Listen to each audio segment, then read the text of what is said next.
Calls meeting to order at 7:06 p.m. This is a regular session meeting of the governing body of the Borough of Bloomingdale, Tuesday, March 26th. At this time, I'd ask everyone, if you please rise to salute our nation's flag. I'd ask our Eagle Scouts to lead us in the salute. Allegiance to the flag of the United States of America, and to the republic for which it stands, one nation, under God, indivisible, with liberty and justice for all. Thank you. Roll call. Mayor Dunleavy. Here. Councilmember D'Amato. Here. Shortman. Thompson. Del Ripa. Here. Sondemire. Here. Yawski. Also with us, our municipal clerk, Gene McCarthy, and our borough attorney, Fred Semra.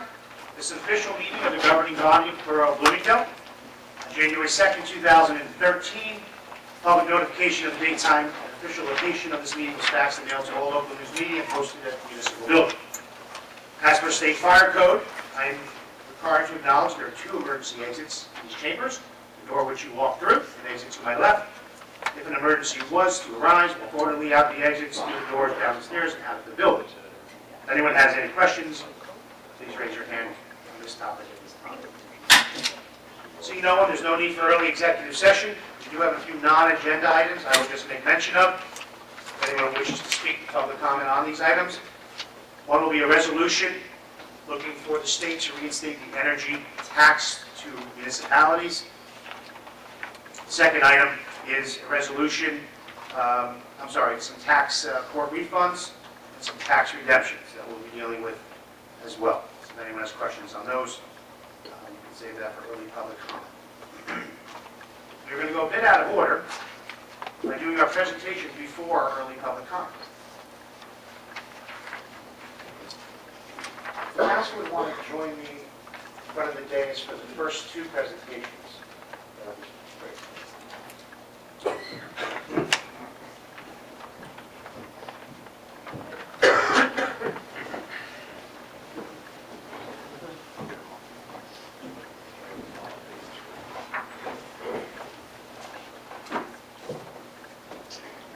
Good evening, everyone. Thank you all for coming this evening. For those of you who don't know, we have some incredible artists in the Borough of Bloomingdale. We had two of our students receive first place and an honorable mention on the State County calendar that is published every year. And there are a few outside. They haven't lasted very long, so if you want one, you need to grab one. If we run out, you can ask Jane, our clerk. She can order more. But we're here tonight to honor these two students for their efforts and their achievements. So I first ask Cameron Keegan if you'd come up here, please. And I'd also ask Sergio Meza, if you're with us this evening, to also come up. Okay, you're on your own, Cameron. How are you today? Good. I'm well, thank you. Cameron, in recognition of your Honorable Mention Award, received in the 17th Annual 2013 Passaic County Poster Calendar Contest. We commend you on representing your community and the Samuel R. Donald School with your talent and creativity.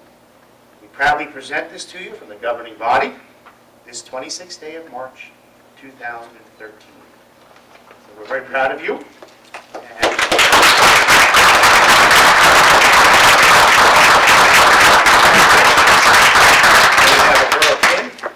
Proudly as well. Okay, why don't you come over here, Council? Can you come in? Hey, Mom or Dad, take a picture. Come on.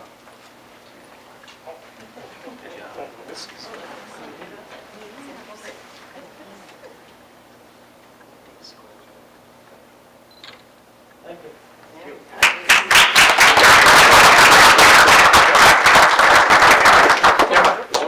You gotta come back. So we keep working on those artistic talents. Maybe you can help me line a football. Thank you, sweetheart. Congratulations to you.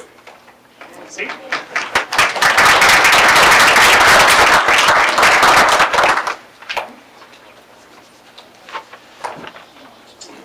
At this time, I'd like to invite up to the dais our newest Bloomingdale Eagle Scouts Eric Sinnell and Sean St. Jacques. You guys would join us. How are you guys?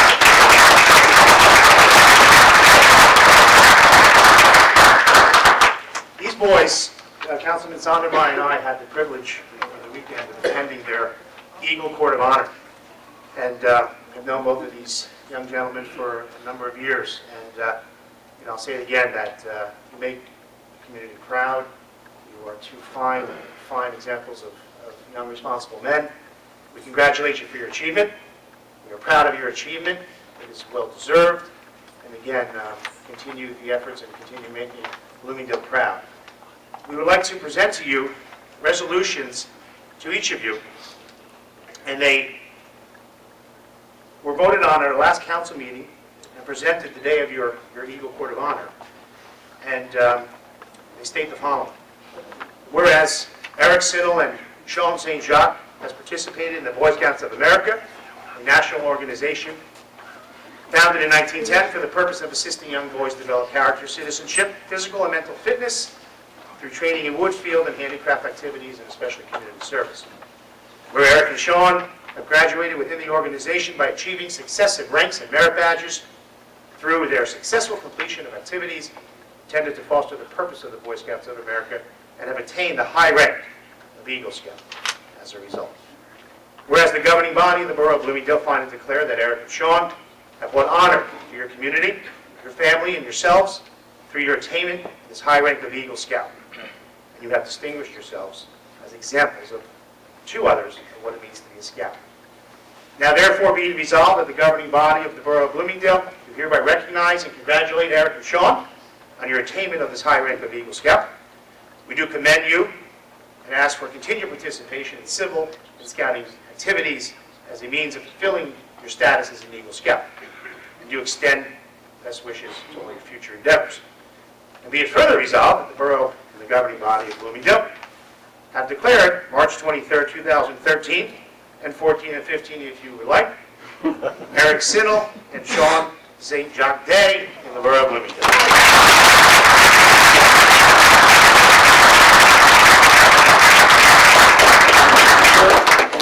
Now, before you take a picture, our Chief Hudson, Fire Chief Hudson, also has a presentation for each of our Eagle Scouts as well. I'd like to call in Bob Shoemaker, who's involved with the Scouts, as well as Jason Handmaker and Eddie Ball. Handmaker, Ball.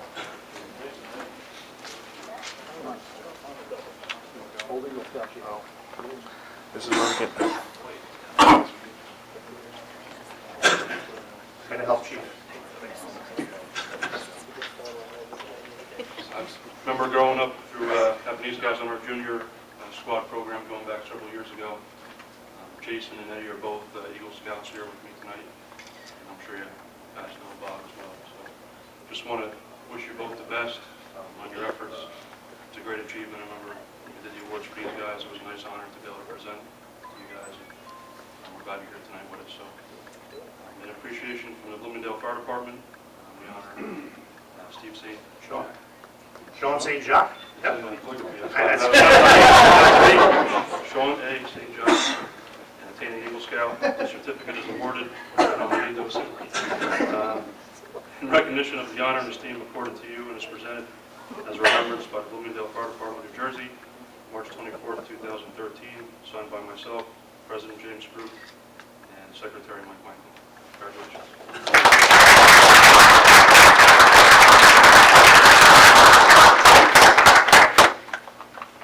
Certificate of recognition to Eric Sinnell for attaining Eagle Scout. Certificate is presented in recognition of the honor and esteem accorded to you, and as a remembrance by the Bloomingdale Fire Department, Bloomingdale, New Jersey, signed 24th March 2013, presented by myself, James Group, and Secretary Mike Michael.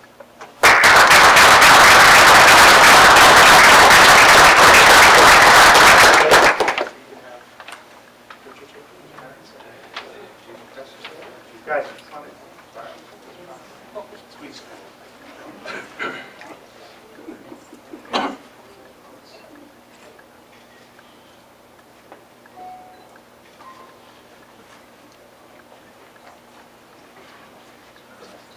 Okay, thank you.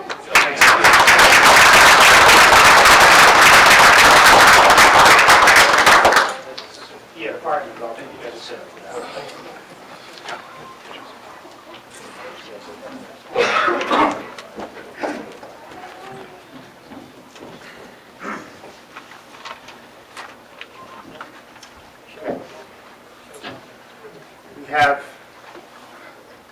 presentations this evening. Not a day goes by that I personally, as mayor, don't think about our volunteer fire department. Not a day goes by where I don't pray for our volunteer fire department. And not a day goes by where I don't thank our volunteer fire department, how they protect and how they serve our community and all our residents. On February 26th of this year, we had a tragic event occur in the borough of Bloomingdale, where our firemen responded valiantly, professionally, as they always do, to this ice rescue. While an individual perished in the event, succumbing to the cold waters, our firemen were able to help that individual soul rest in peace. Our firemen continued their valiant efforts and saved a man's life. And tonight, we are here to honor each of those individuals for what they do for all of us, for what they did for these families, and how they continue and always, on a volunteer basis, serve our community. I'd like to begin by first calling up Bob Shoemaker, Bob Westek, Pete Krupp, Bill Pomeroy, Kathleen Wakeland, Bill Sondermeyer, Tom Bowd, James Ferris, and Eric Twasson.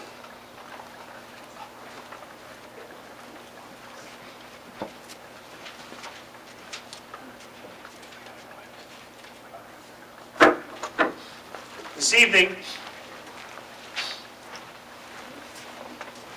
these fine firefighters are being honored for your amazing efforts that day and are being presented by the borough and by our fire chief the Meritorious Award for what you have achieved.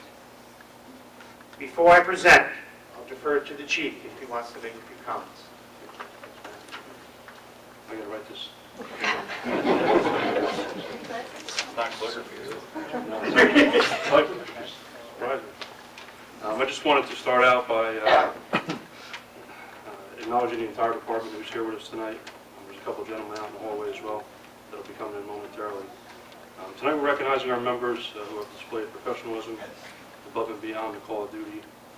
The conditions they faced in this remote area of the borough and the way they handled themselves in this rescue with skill and confidence resulted in an outcome that they should all be very proud of.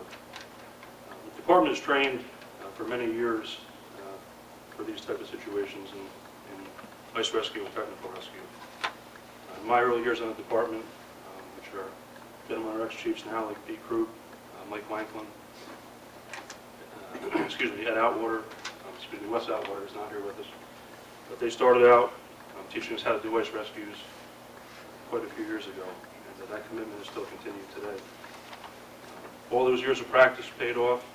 On February 26th, we were challenged with this ice rescue. The members that are all here tonight didn't hesitate, as every second counts as we're trained to know that in this type of situation.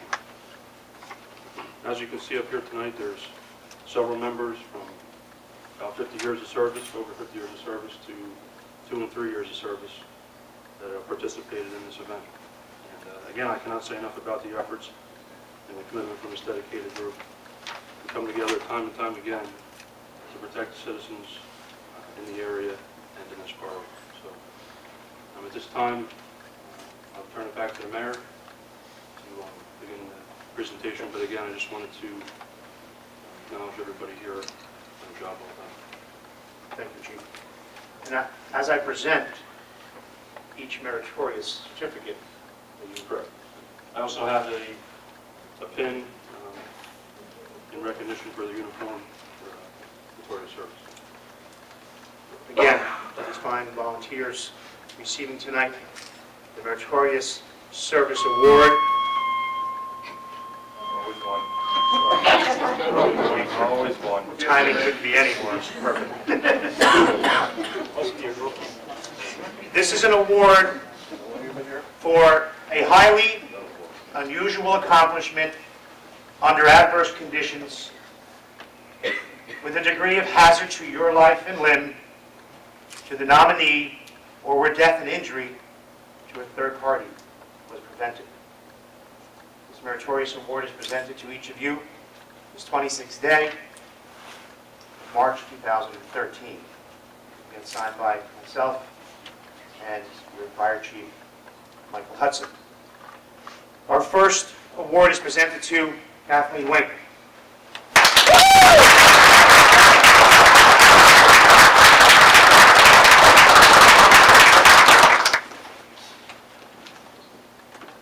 And proudly I present the Meritorious Award to Mr. Bill Sondermeyer.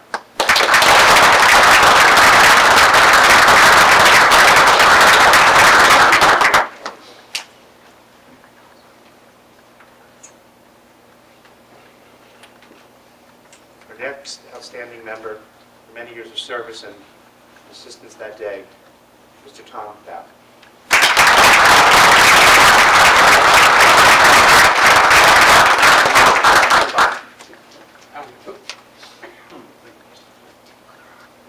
Again, I proudly present the next Meritorious Service Award to Mr. James Ferris.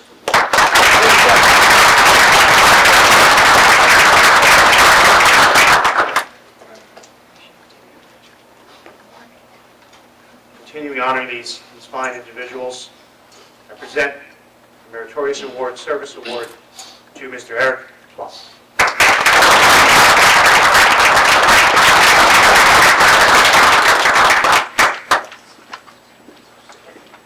With much honor, I present the Meritorious Award to Bill Pomeroy.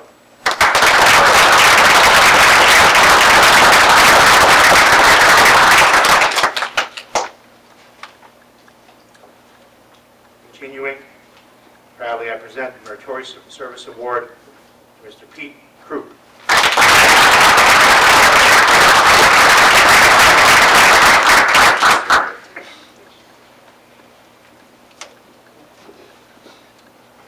Our next service award for the meritorious efforts, the 26th day of March, excuse me, the 26th day of February, I present to Mr. Bob Westhead.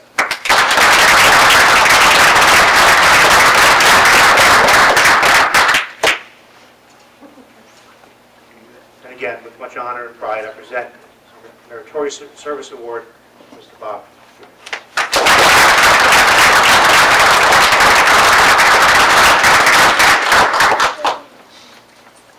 You gentlemen would please. Wait, we have to...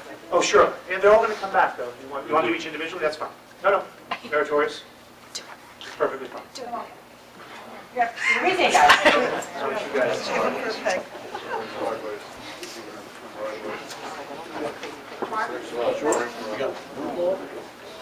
Kind of.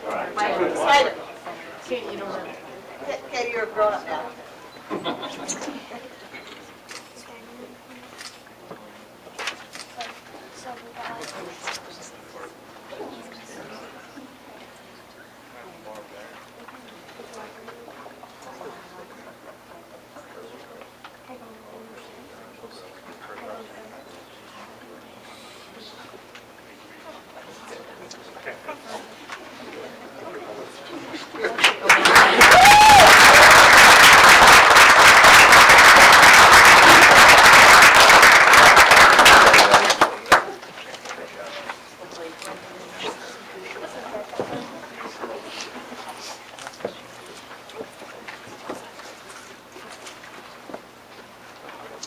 At this time, I'd like to bring up to the dais firefighters Chris Newberger,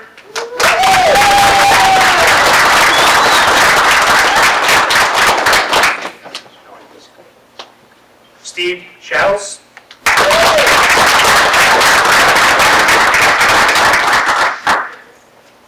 Mike Wanklin Jr.,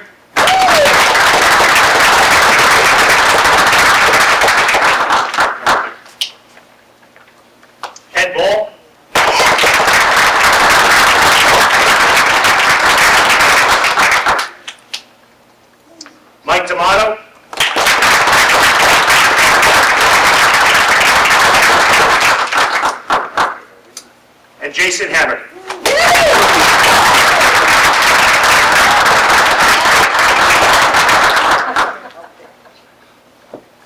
Again, continuing. Again, these incredible volunteers, what they do for us each and every day, what they did on that February 26th day. The governing body, Fire Chief Michael Hudson, will present the Medal of Honor award to each of these individuals. I'll defer now to our chief. Just so everybody's aware of the separation. All the gentlemen that were out first were on the shoreline. They were involved in setting up all the ropes and everything that was entailed to bring the two men back in. And that's why we had those gentlemen coming first. The group standing up here in front of you now, we're all actually out on the ice, involved in the rescue efforts. That's the difference between what we, the different award represent. Thank you, Chiefs, very much. Again, honoring these fine volunteers tonight, presenting them the Medal of Honor Award. This award is awarded to you for an outstanding act in the line of duty, an eminent personal hazard of life, with full knowledge of the risk involved. These gentlemen risk their own lives, and they do every day for all of us. And I present proudly the Medal of Honor Award to Chris Newberger,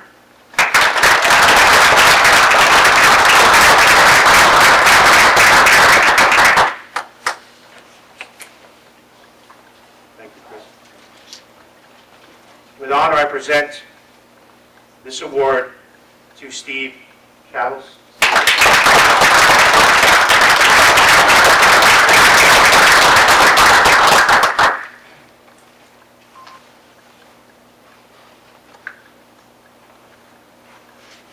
Our next Medal of Honor award for all that you do and what you did that day are presented to Michael Wankman Jr.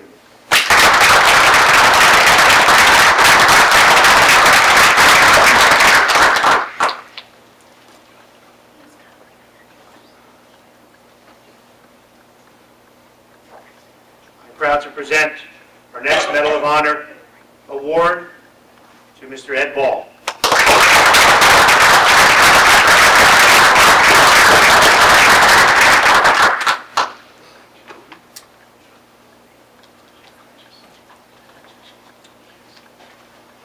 Continuing acknowledging these amazing individuals, I proudly present the Medal of Honor Award to Michael D'Amato.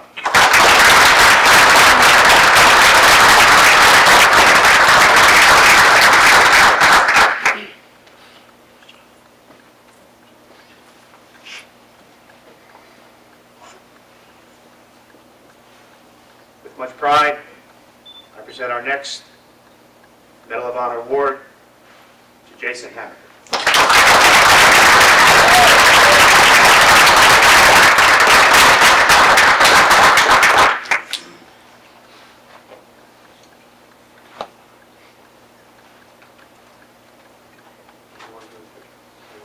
Guys.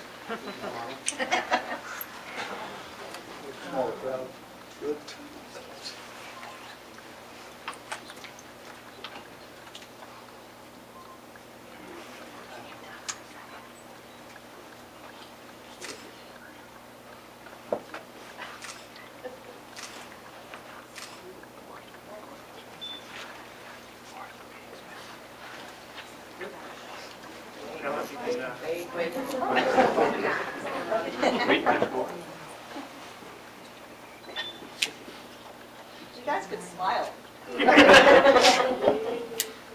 This is mine. Yes, I can talk about Jason.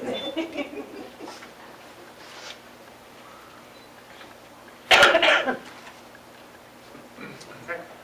Gentlemen, thank you.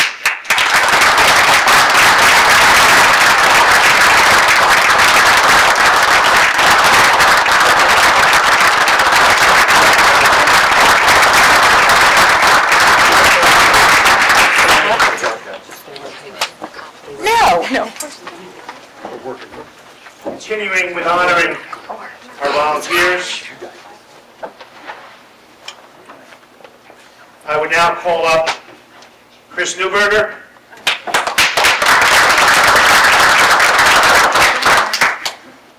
Mike Wakeman Jr.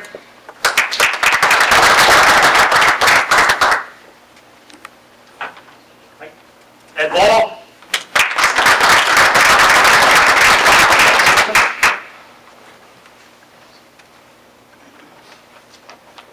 Mike D'Amato.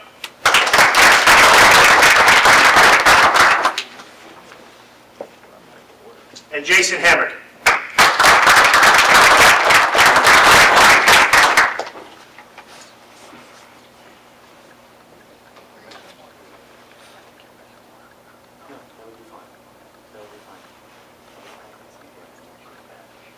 Our next presentation to these 5 outstanding Bloomingdale firefighters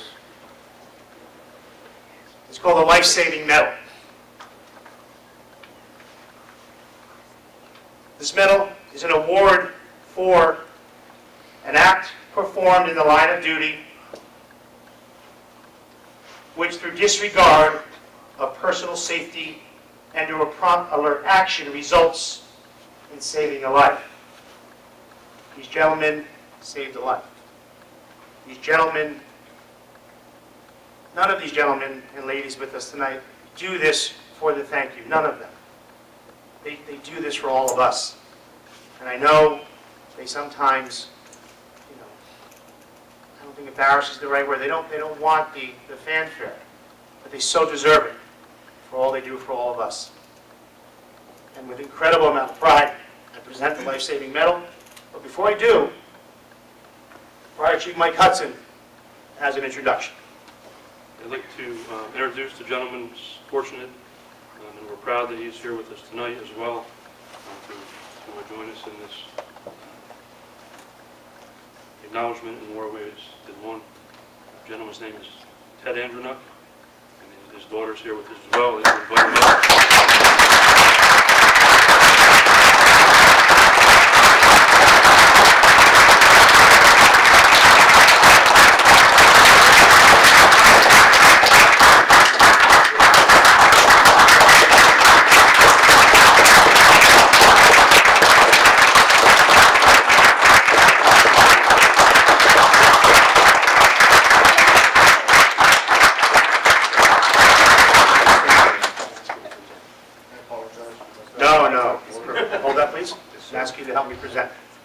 Our first life-saving medal, with incredible amount of pride and honor, goes to Mr. Chris Newberger.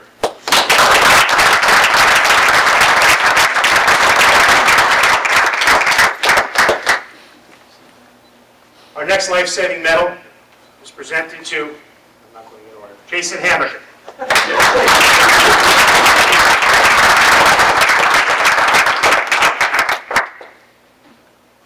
Again, with much thanks, pride, and honor, we present the life-saving medal to Ed Ball.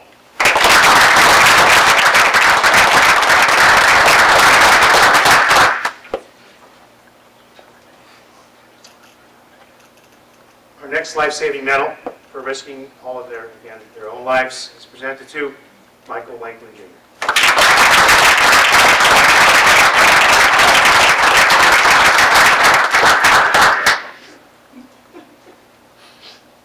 And again, life-saving medal for your valiant efforts is presented to Michael D'Amato.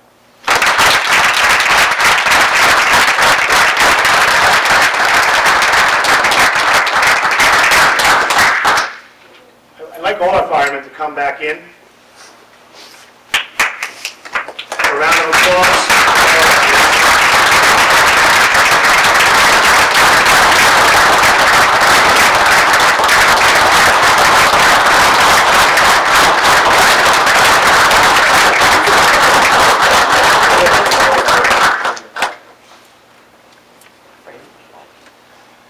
Again, before pictures, gentlemen, in closing, again, I simply say thank you.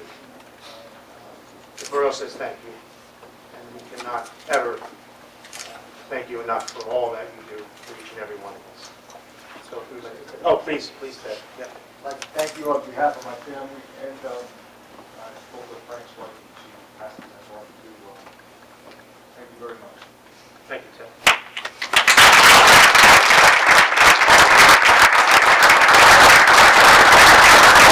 I'd like to acknowledge our police chief, Joe Burrell. Guys, I just wanted to come up real quick and say, as somebody who was there at Lake Iosco the day that this tragedy took place, and/or the rewards of your hard work, it was truly amazing to sit there and watch you guys perform and do your job. I got to tell you, it was amazing. You guys, it was just no stop, just go, go, go. You know, nobody thought about it. Nobody, you know, you were so well prepared. The way everybody handled themselves, everybody jumping in. I got to tell you, from sitting there and just watching it, and watching you perform your duties, absolutely amazing.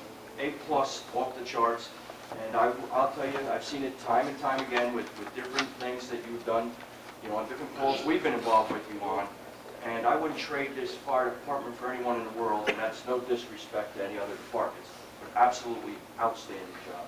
It was amazing to watch. Thank you, Chief.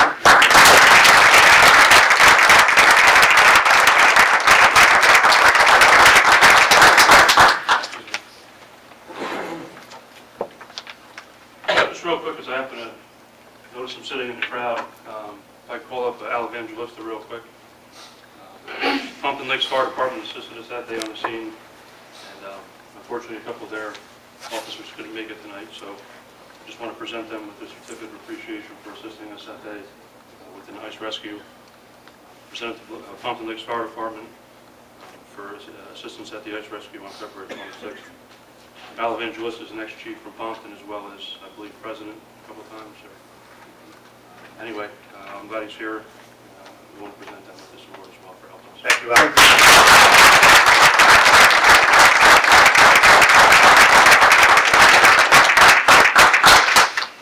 Again, gentlemen, thanks for being here this evening. Ted, thank you for being here. Before you go, everyone can come together, take a picture with Ted and your department, please.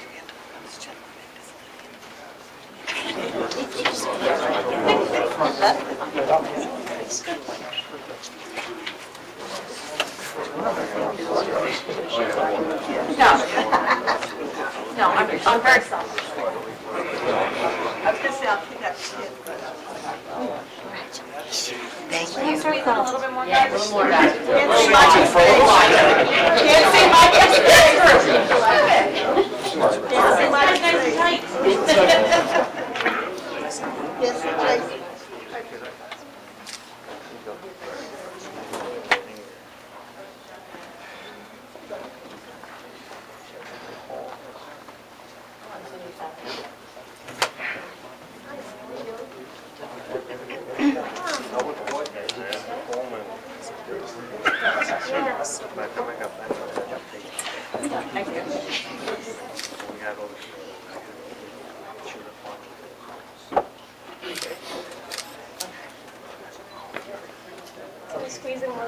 One more. Sorry. Oh, thank you. Yeah, of course I will. Okay, take your picture.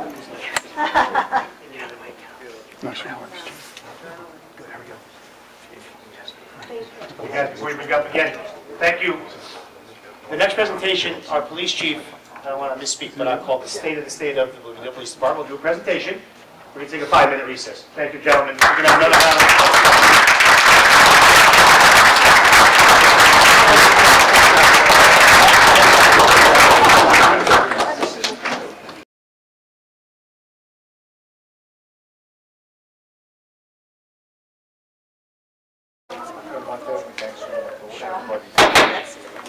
at 7:51. I will turn it over to Chief Joe Burrell for 2012 annual report. Thank you, Chief. Thank you, Mayor. Good evening, everybody. The reason why I'm here tonight to make this presentation is usually what happens with the police department in my correspondence with the mayor and council is every month I give them a monthly report as to what's going on within our police department. It's a very detailed report and gives quite a bit of different information. Then at the end of the year, what I do is I give an annual report. which lists everything that, took place throughout the entire year. Normally, the way I do it is I do it in the form of a booklet. I give it to the mayor and council. But due to the fact we have some new council members on the dais this year, and, just to, share a little bit of what we've done in the past year, I just thought maybe tonight would be, it'd be better to do a presentation, just to give a little insight as to what we do as a department throughout the year, some of the services that we offer, and some of the accomplishments that took place, during the year of 2012. So again, most of this pertains to, all of it actually pertains to last year. I'm going to start here just to give a little background of the police department and who we are. These are not mug shots. I know it's a motley looking crew, but that's actually the members of the police department. We have 16 police officers on our department. We have 5 special officers. Now, special officers are a little different than what the full-time officers do. They help us with parades. They'll help us at different events. They're called in to, they may help us with a transport to the jail. 3 of them have weapons that they can carry. They've been through the classes where they can carry weapons. They're Class 2 specials. Class 1 specials are officers that are not able to carry a gun. They don't have the same arrest powers, but they do serve a purpose for us, to assist at, the fireworks or Pride Day, whatever special event or things of that nature. So we have 16 full-time officers. We have 5 special officers. We have 7 crossing guards. In our borough, sometimes it changes from year to year, depending on what the school routes are. But we have 5 crossing guard posts that are, posted throughout the town where we have crossing guards who every morning and afternoon they'll cross the kids. We have our 6th post is at Hamburg and Elizabeth Street. That's a dangerous intersection there. So if you see in the morning and the afternoon, if you see a police car sitting in the old diner or sitting in that empty parking lot up at the intersection, that's one of our officers. We do the actual crossing of kids at that location, just because you're putting your life in your hands out at that intersection. So you'll see a police car up there. We'll have our 5 crossing guards. We've had 7 posts at one time, but for the last couple of years, we've pretty much consistently had 5 crossing guard posts. We have 1 full-time dispatcher, and we have 5 part-time dispatchers. For those who don't know, our dispatching, we dispatch at the police station from 8 in the morning until midnight, and then from midnight till 8 in the morning, Pompton Lakes handles our dispatching for us. So that's why we have 1 full-time dispatcher during the day, and then all the others are part-time. They fill in the rest of the shifts as needed. I'm just going to touch on, I know it's small and hard to read, but I'm just going to give you the Reader's Digest version of what we have on there, and jump through a couple different aspects of our police department in the beginning here, and then later on I'll get into some of the numbers and some of the stats and things that might be a little more, worthwhile, so to speak. We have a patrol division. It consists of 8 officers, patrol officers, and 4 sergeants who oversee that shift. They're on 4 squads. They work 12-hour shifts. So we have a total of 12 people who are out on patrol that are part of the patrol division. Their responsibilities include responding to calls for service and providing continuous delivery of police services throughout the community. Now I'm just going to list off, rather than get into reading this whole thing, I'm just going to read off a couple of the things they do in each bureau that we have. Again, this is a very, very scaled down version just to give you an idea. But the responsibility include traffic control, proactive and reactive policing, special operations, arresting offenders, lockout assist, business checks, prisoner transports, court security, service of warrants, domestic violence calls, credit card fraud. It just goes on and on. Essentially, anybody who calls the police department, when you make that call to the police department, you're going to have one of the patrol officers respond to whatever the call you make is. So they're without a doubt the backbone of what we do is the patrol division. Next we have the Detective Bureau. The primary function of our Detective Bureau is to perform all major investigative activities for the department and follow up those initial calls. So if somebody was to call, like today, and report a credit card fraud, somebody using their credit card, the patrol division would respond to that call, and it would be then turned over to our Detective Bureau. So he does all of the follow-up and any major investigations.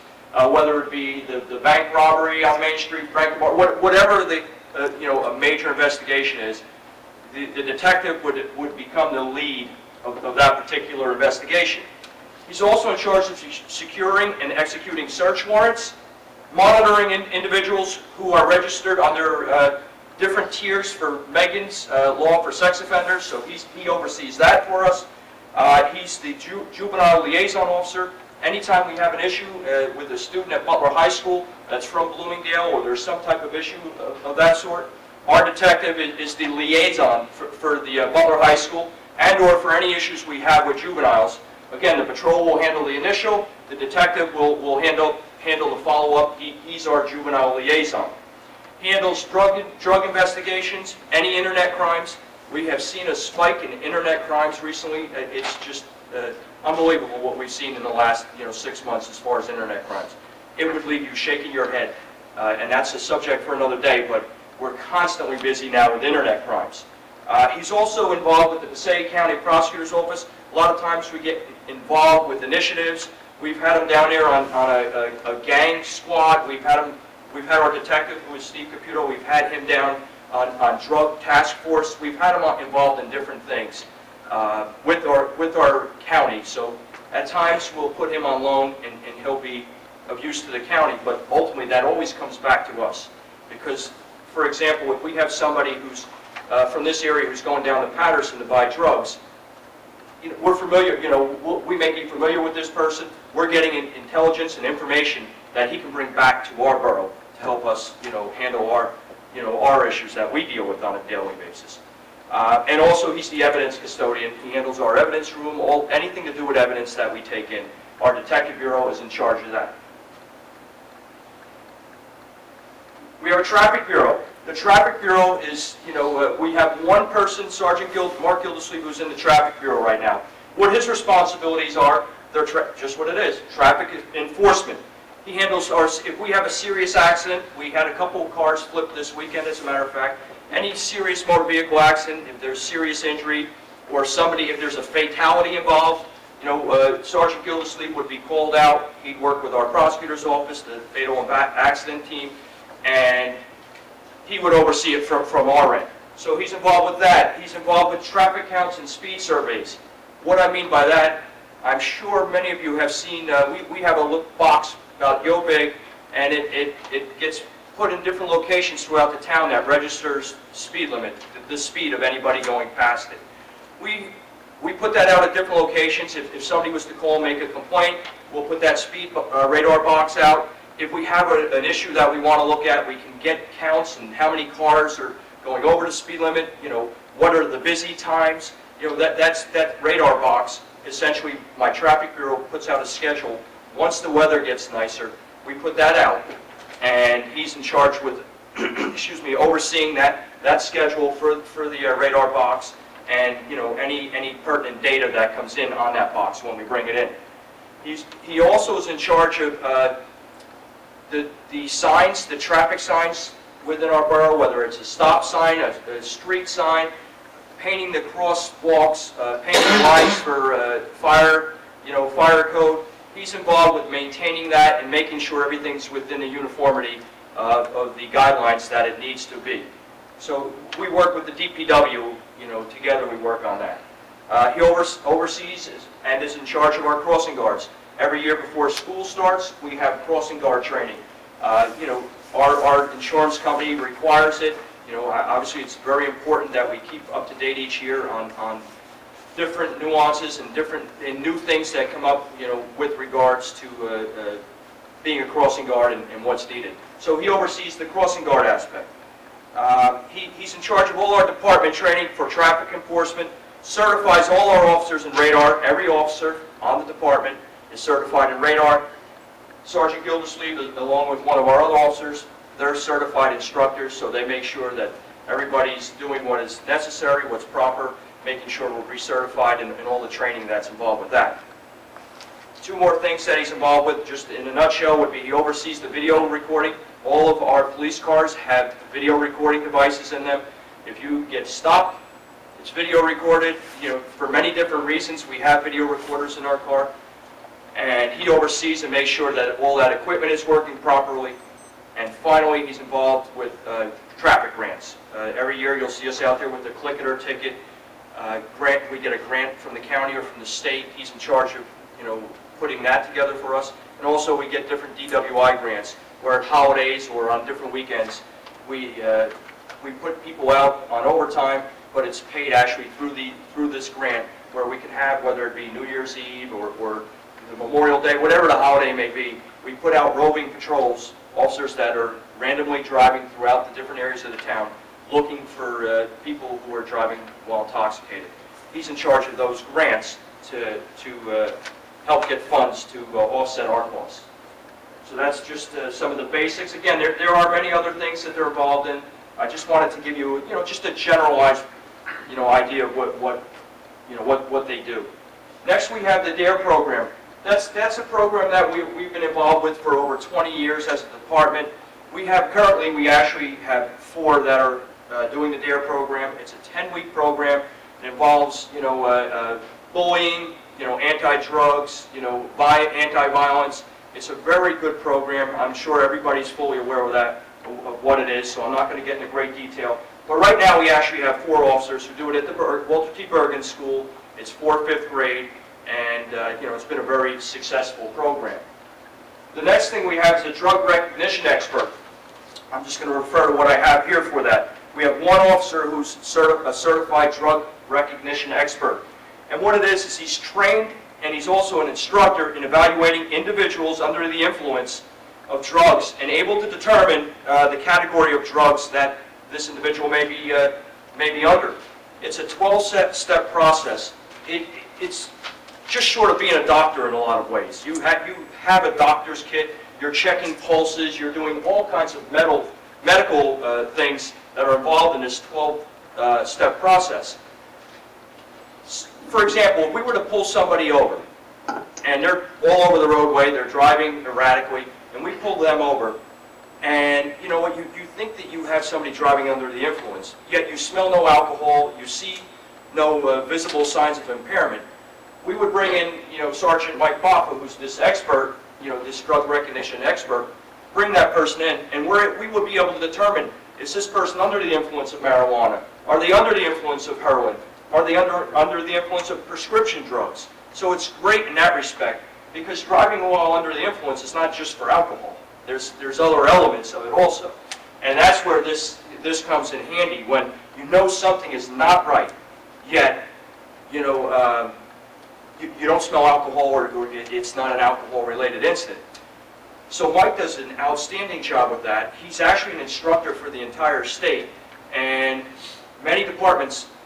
most departments don't have a drug recognition expert. It took a lot of training, a lot of time that was put into it, and again, most departments will actually call us, and we pretty much put Mike on loan to help out the other towns with when they have that issue. He's gone as far, he'll go as far as Sussex County, Bergen County, he hits all the other areas, surrounding us. So that's something that, not many departments offer that we're certainly very proud of. Next, we have the child passenger safety. This is another one. 8 out of 10 car seats are installed wrong. They're installed properly. And I can say firsthand, when I had my son, I had the guys check my car seat. I put it in. It was wrong. You think you have it in right, and then sure enough, you have the people, the school that is involved in this. It's 40+ hours of training they go through. You have to go as far as taking car seats. You'll come in one morning, the car seat will be completely dismantled, and you got to figure out how to put it back together. It's very intense. It's a lot of homework. It's a really, really great class. But 8 out of 10 car seats are actually installed improperly, and over 100,000 kids under the age of 12 were involved in serious accidents last year. So we take it extremely serious, and are proud of that program also. Right now we have 4 officers who are actually involved in that program, who've been through the training. And what we do is we offer, if somebody was to call us, we would have them come to the police department. They can set up an appointment, and we would install the car seat for them. A lot of times they'll bring them in right in the box. They'll bring car seats in. A lot of times it's at the last minute too. You know, a lot of panicking people waiting till the last minute. They'll bring the car seat and we'll install it. Sometimes they'll install it and we'll just check it. But last year we did 120 car seats that we did individually, where people came in and scheduled appointments with us to have their car seat checked.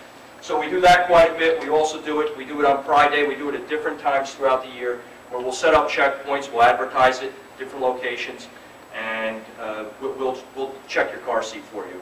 And finally, they do a regional where we work with the state police. We're always working with Quantic. We've worked with other towns who have car seat checks, and we'll go there and assist with their details. Next, we have a bicycle patrol unit. We only have one officer who's been through that schooling right now. That being said, I think it's a great thing to have. You'll be seeing more of it. I'm actually hoping to put a second guy through this year. Just, if nothing else, to go up and down our main street, interact with businesses, interact with people, and just be approachable. If nothing else, it's worth it for that alone. That being said, we do get other use out of it. We have used it where we have some areas where we have concerns about whatever the incident may be, where we don't want to bring a patrol car in. You know, it's too obvious, or we want to check something out. We can have, you know, Officer Terpstra, who's our bike patrol officer. We can have him, you know, go, you know, do it on a bicycle. You know, it's certainly for maneuverability and for different reasons. It's while it's great for public relations, it's also great for a lot of other things also. You know, I remember we had a problem with people drinking in Sloan Park, and you know, to put a police car down there, you know, we bring in a bike, and it changed the game a little bit on how we were able to accomplish what we wanted to. DWI enforcement, again, you know, last year we made 27 DWI arrests.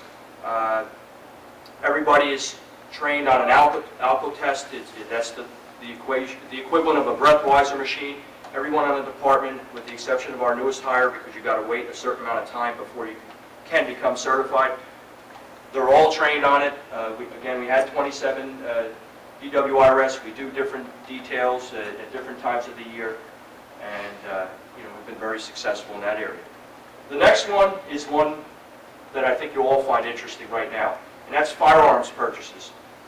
Last year we did 72 firearms identification cards. So if you wanted to buy a shotgun, or you're a hunter, or you wanted to buy ammunition, you have to have a firearms ID card. If you wanted to buy a BB gun, you have to have a firearms ID card.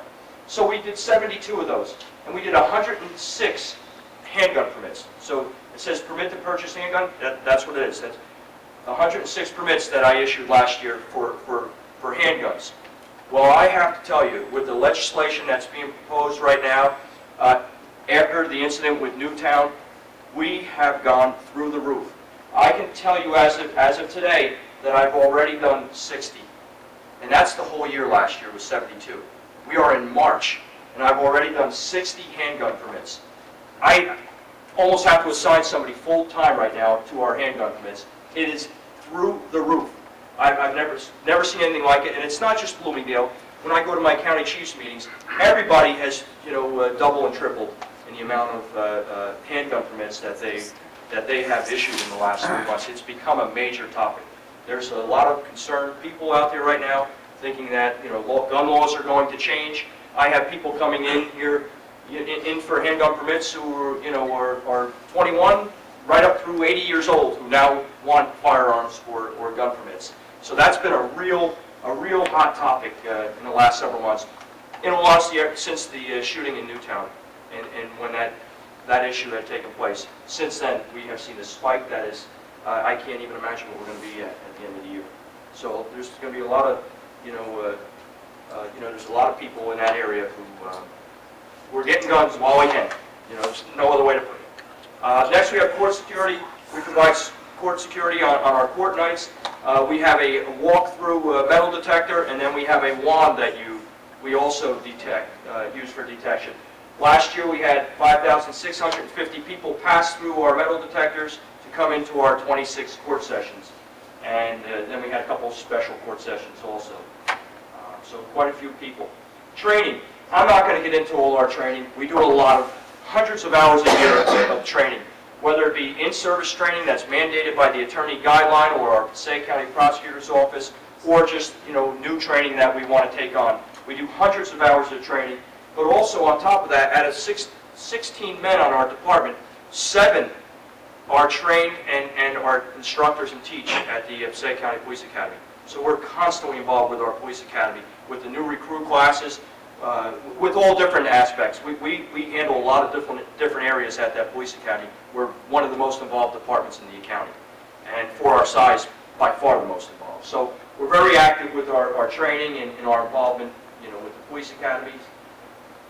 Year review, just a couple quick topics from last year. We had the missing person in Glenmont Lake. That was the unfortunate boating tragedy that we had April 15th of last year, where Kevin McCormick lost his life. The one thing that came out of that tragedy was it was pretty impressive to see all the different agencies. We had local, county and state agencies all involved in this process. So, it was a tragedy. It was horrible. That said, everybody came together, worked together, and ultimately we were able to have some closure and peace for Kevin and his family. But it was really a major operation, that particular event, because we had so many different people involved, from state police helicopters and boating units to search and rescue teams to just a lot of different areas. To our normal everyday responders, our first aid, fire, police. So there was a lot of different people involved in that particular incident. Next, we had a marijuana growing operation, and with the assistance of our prosecutor's office, if you see this picture here, this was the attic. We did a search warrant, and there was, they basically had within the attic of that house, had a growing marijuana operation going on within the attic. They had growing apparatus, including lights, ventilation, exhaust fans, chemical fertilizers. They had a real operation going there. They had a self-contained tent and, quite a bit of different things in there, where we ended up making an arrest out of. In total, we made 89 drug arrests last year in 2012. It's here. Right now, I will tell you, heroin is out of control and the drug of choice in a lot of ways. We're seeing a lot of heroin. 91 Main Street, we had the house fire and rescue last July on the 17th. We responded to an apartment fire at 91 Main Street. This is just, a picture of what the inside of the apartment looked like.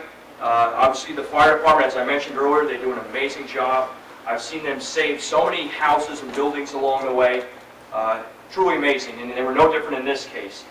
And and with regards to the police department, 2 of the officers were actually awarded by the mayor and council here for life-saving efforts with somebody who was unconscious within the apartment and taken out, dragged out. This one, and I won't be that much longer, I promise, but this one holds a special meaning. This was our first ever junior police academy. This was probably one of our most successful and rewarding things we did all last year. I saw guys like Captain Muller with 38 years on. You couldn't wipe the smile off his face. And then everybody who was involved in that. Why it was the first one, I don't know why we weren't doing it sooner. There's always reasons, but I am so glad we started it. We had 21 cadets, and they were basically the whole week was teaching team building and character. We did it with the Salvation Army or Starlight Camp in Conference Center with the assistance of Greg Tuck from up there. He was absolutely amazing. We met here every morning, and then we would use vans from the Starlight Complex, and we would bus them up to the camp, and that's where we did all of our training. They had an opportunity. They learned so much, and we learned just as much. They had an opportunity. They trained with our SWAT team from Passaic County. They certainly loved that. They had a real good time there. We had a medevac helicopter where all the kids got to go in there, touch any buttons they wanted, sit in there, do it whatever they chose to. I'll get to that. And overall, it was just such a success. It was just such a great thing for everyone involved. We're certainly going to be doing it again this year. I anticipate this year, based on how well it went, that we're going to actually have to have a cutoff because we're not going to be able to, provide for the amount of kids. And it'll become, anyone who did it last year will not be able to do it this year because I think we're going to have a real big turnout on it. But they really, they had a great time. We had a great time. And I have to tell you, that was one of our favorite things of the year. Next, this one I'm going to take a total of 30 seconds. Superstorm Sandy. Do I have to say any more? Between the damage inflicted to our borough, the debris that was, strewn about our town, and different, difficulties that we faced with this storm. You can't forget the gas lines. It was an absolute nightmare. And above all, I'm going to get off it right now, because if I mention the word power outage, you know what, as much as our election department did an amazing job, I'm afraid people might start throwing things up here at me, because it was a frustrating and tough time for everybody. But at the same time, it was great to see how everybody pulled together, and we certainly learned from it, and there were a lot of proud things that came out of that also. So I don't even want to talk about it, anymore. One thing I do promote within our police department is physical fitness. 3 years ago, I started actually, this will be the third year. 2 years ago, I started a physical fitness challenge. The entire police department, it's voluntary. I had 100% participation, and I actually had to order guys to work the road, because everybody in the entire department signed up to be part of this physical fitness challenge. I think it's so important to have this. The turnout was fantastic. Like I said, it was 100% participation. And the guys who had to work it were assured the next year they won't have to, somebody else will. What I did is I took them all up to the Kinnelon track on a Saturday morning at 8 a.m. and I timed them in a 1.5 mile run.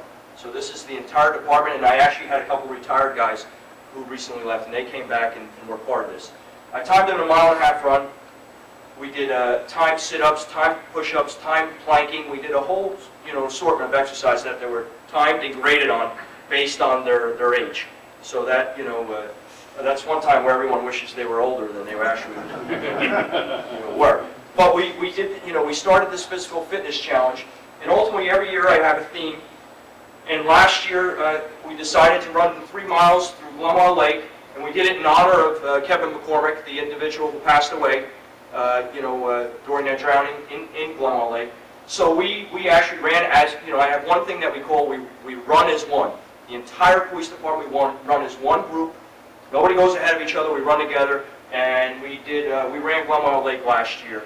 And again, we did it in honor of Kevin McCormick, and that's just a picture of his wife, who was, part of the day with us, just to, again, to honor Kevin. So that's something I'm very proud of, because, to have that kind of success, as far as people willing to do the physical fitness aspect, and seeing them pushing and helping each other. We got a couple guys who really worked to be able to do this, and it was really rewarding seeing them finish these type of challenges. We also did a police unity tour. See 4 of the officers there. They did a 330-mile bike ride. They left from New Jersey, and they rode their bicycles to Washington, D.C. And this was in honor of fallen officers who were killed in the line of duty in law enforcement. And, just an amazing experience for those 4 officers. They raised over $5,000, that goes towards the families of these individuals, of the fallen officers. So that, they did some serious biking on that trip. Right now we're going through an accreditation process. I'm going to save that one for another day, because that's something I'll probably be back in here at some point. But this is a really great thing we're going through right now. It's a lot of work. The benefit is we're going to be a better police department, and the town is going to save some insurance surcharges. So in a short version, that's going to be I have Captain Muller overseeing this, and this is a full-time job right now. This process, it's a lot of work, and we're going through this right now. We hope to have it done by the end of the year. We're hoping for October, November. We'll keep our fingers crossed on that. That's the goal right now. All right, now we're just going to finish up with some things real quick.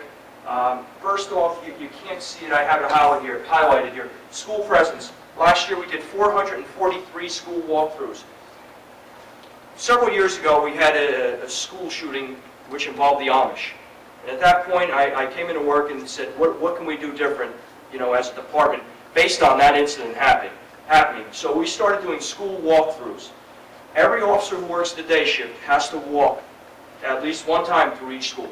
So if I have 3 guys working the day shift, all three of them, at some point during their shift, have to walk through all three of our schools, just pop their head in classrooms, stop in the gym, just make themselves available and be present and show a presence and talk to the kids. So, and if during class, it may just be a matter of popping their head in. But they go into the lunchroom, they'll shoot baskets with the kids at lunch. But that's a requirement of every single officer. I don't care how busy we are throughout the day, short of something extremely major going on, but on normal day-to-day operations, every officer has to do at least one walkthrough of all of our schools. So we did over 443 school walkthroughs last year. Let me see here. I can't see, myself on here, but bear with me 1 minute. Motor vehicle stops, we had over 3,709 motor vehicle stops. So if you see somebody pulled over on the side of the road for speeding, for inspection, whatever it may be, we made 3,709 motor vehicle stops last year, which is quite a bit. Next, just going to touch real quick on vacation checks. If you are to go away at any time on vacation, you can come to our police department. We have a form we have you fill out, and every day while you're gone, we will check your residence. There's information on the sheet. We'll have the key holder, somebody to contact you in the event you're away, but God forbid there's an emergency or something happens at your house when you're away. We afford you the opportunity to come to the police station or call the police department. We have a form we fill out, and then every day, the officers on their shifts have to go check these houses just to, check on them and make sure everything's okay. So that's one of the things we do. Another big one is non-emergency assist. We had 141 non-emergency assists. What that is, that's when we have calls where people have fallen, whether out of bed or off, whatever, out of a chair, and they need help. And it's not something that requires medical attention usually. It's a non-emergency assist. We go there and we help them up off the floor. We make sure they're okay. If they need medical assistance, we certainly provide it. But that's one of our calls we go on quite a bit actually. That sometimes people aren't aware of. And again, I spoke about the firearms already. Alarm conditions. Last year we responded to 248 alarm conditions. Another thing we do is we did 1,848 overnight door checks at businesses. Every night shift, when you work the night shift in Bloomingdale, the 6 p.m. to 6 a.m., you are required to walk Main Street, all of Main Street, and Union Ave and Hamburg Turnpike throughout your shift. And we split it up into zones. And they have to check every business located on those streets. They physically have to get out and pull on those doors every night. And they do it twice throughout the shift. So it's something we do earlier in the night because the business may close at 9. But then again, we do it in the middle of the night, at some point throughout the shift. Just, God forbid, something happened and there was a break-in in the middle of the night. So we did 1848 door checks. 111 open doors we found while doing those checks. So, and if I told you some of the places, you would be shocked. But that being said, we found 111 open doors last year. And what we do is, if we find an open door, we have an emergency contact list for every business in town. We contact the business owner, and we either have them respond or we find a way to get the door secured for the night.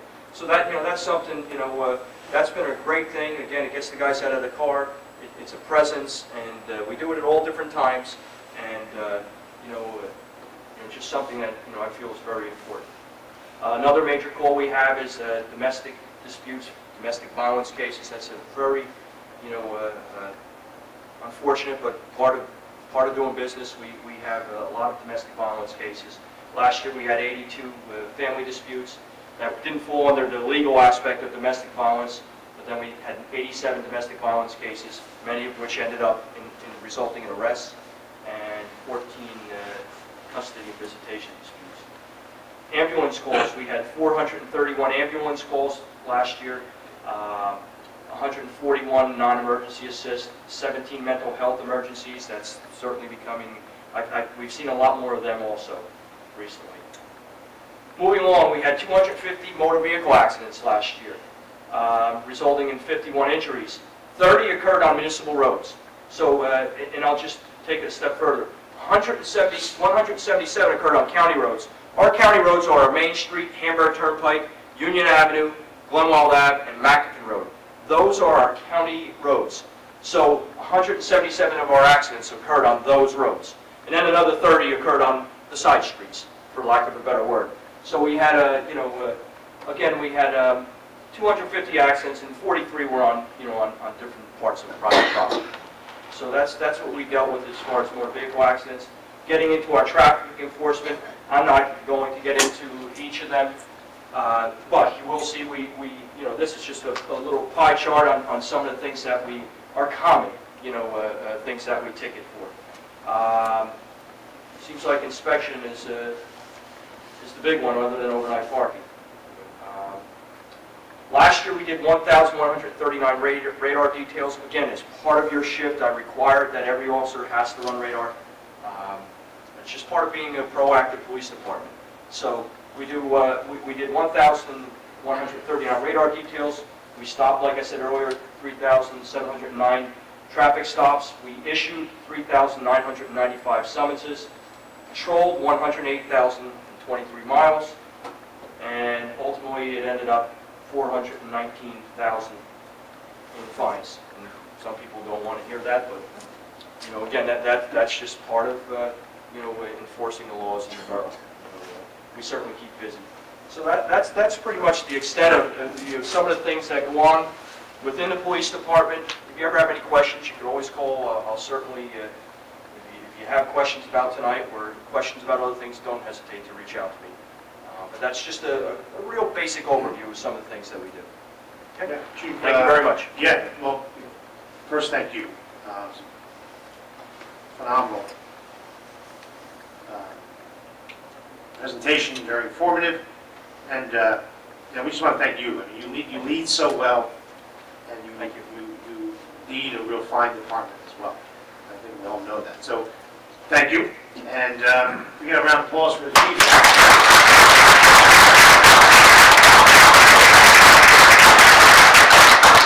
Thank you so much. What we'll do is just let the chief break down, and Done in 5 minutes. I want to continue to. Oh, no. Thanks again, Chief. Thank you.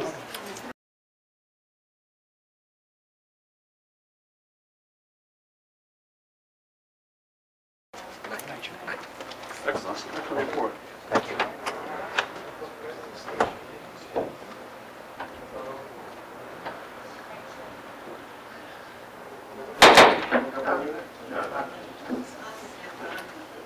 No, I haven't changed that. Okay, we'll resume at 8:35. 8:35. Okay, thanks again, Chief. This time, you need a motion to open early public comment. So moved. Second. All in favor? Anyone wishing to speak to an agenda item, please come on up, state your name and address for the record.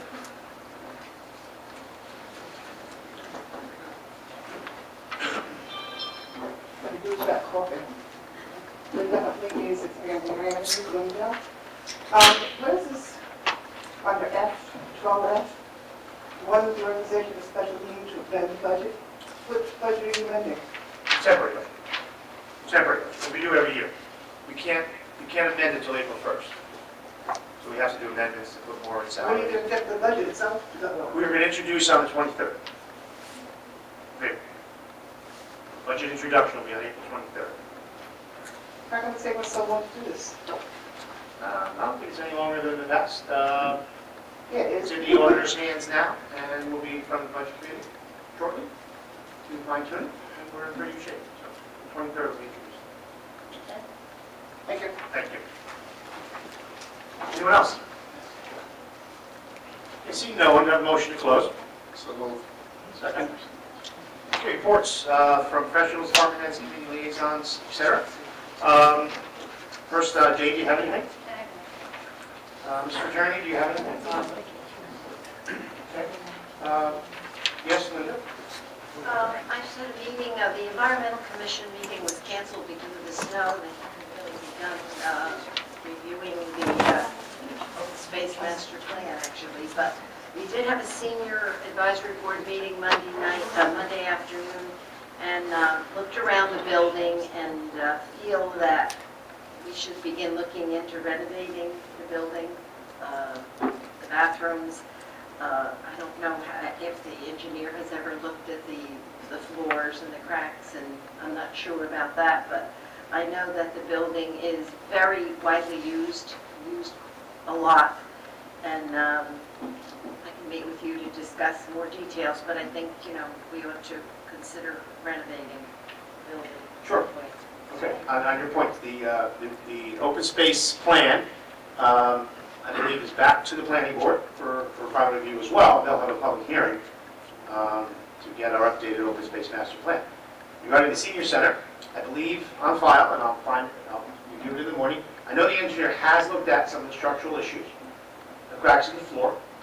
I do remember discussions before our time that there's some major costs involved in fixing that cracked floor. So we can continue that conversation. Obviously, it would be a budget item, or a finance item.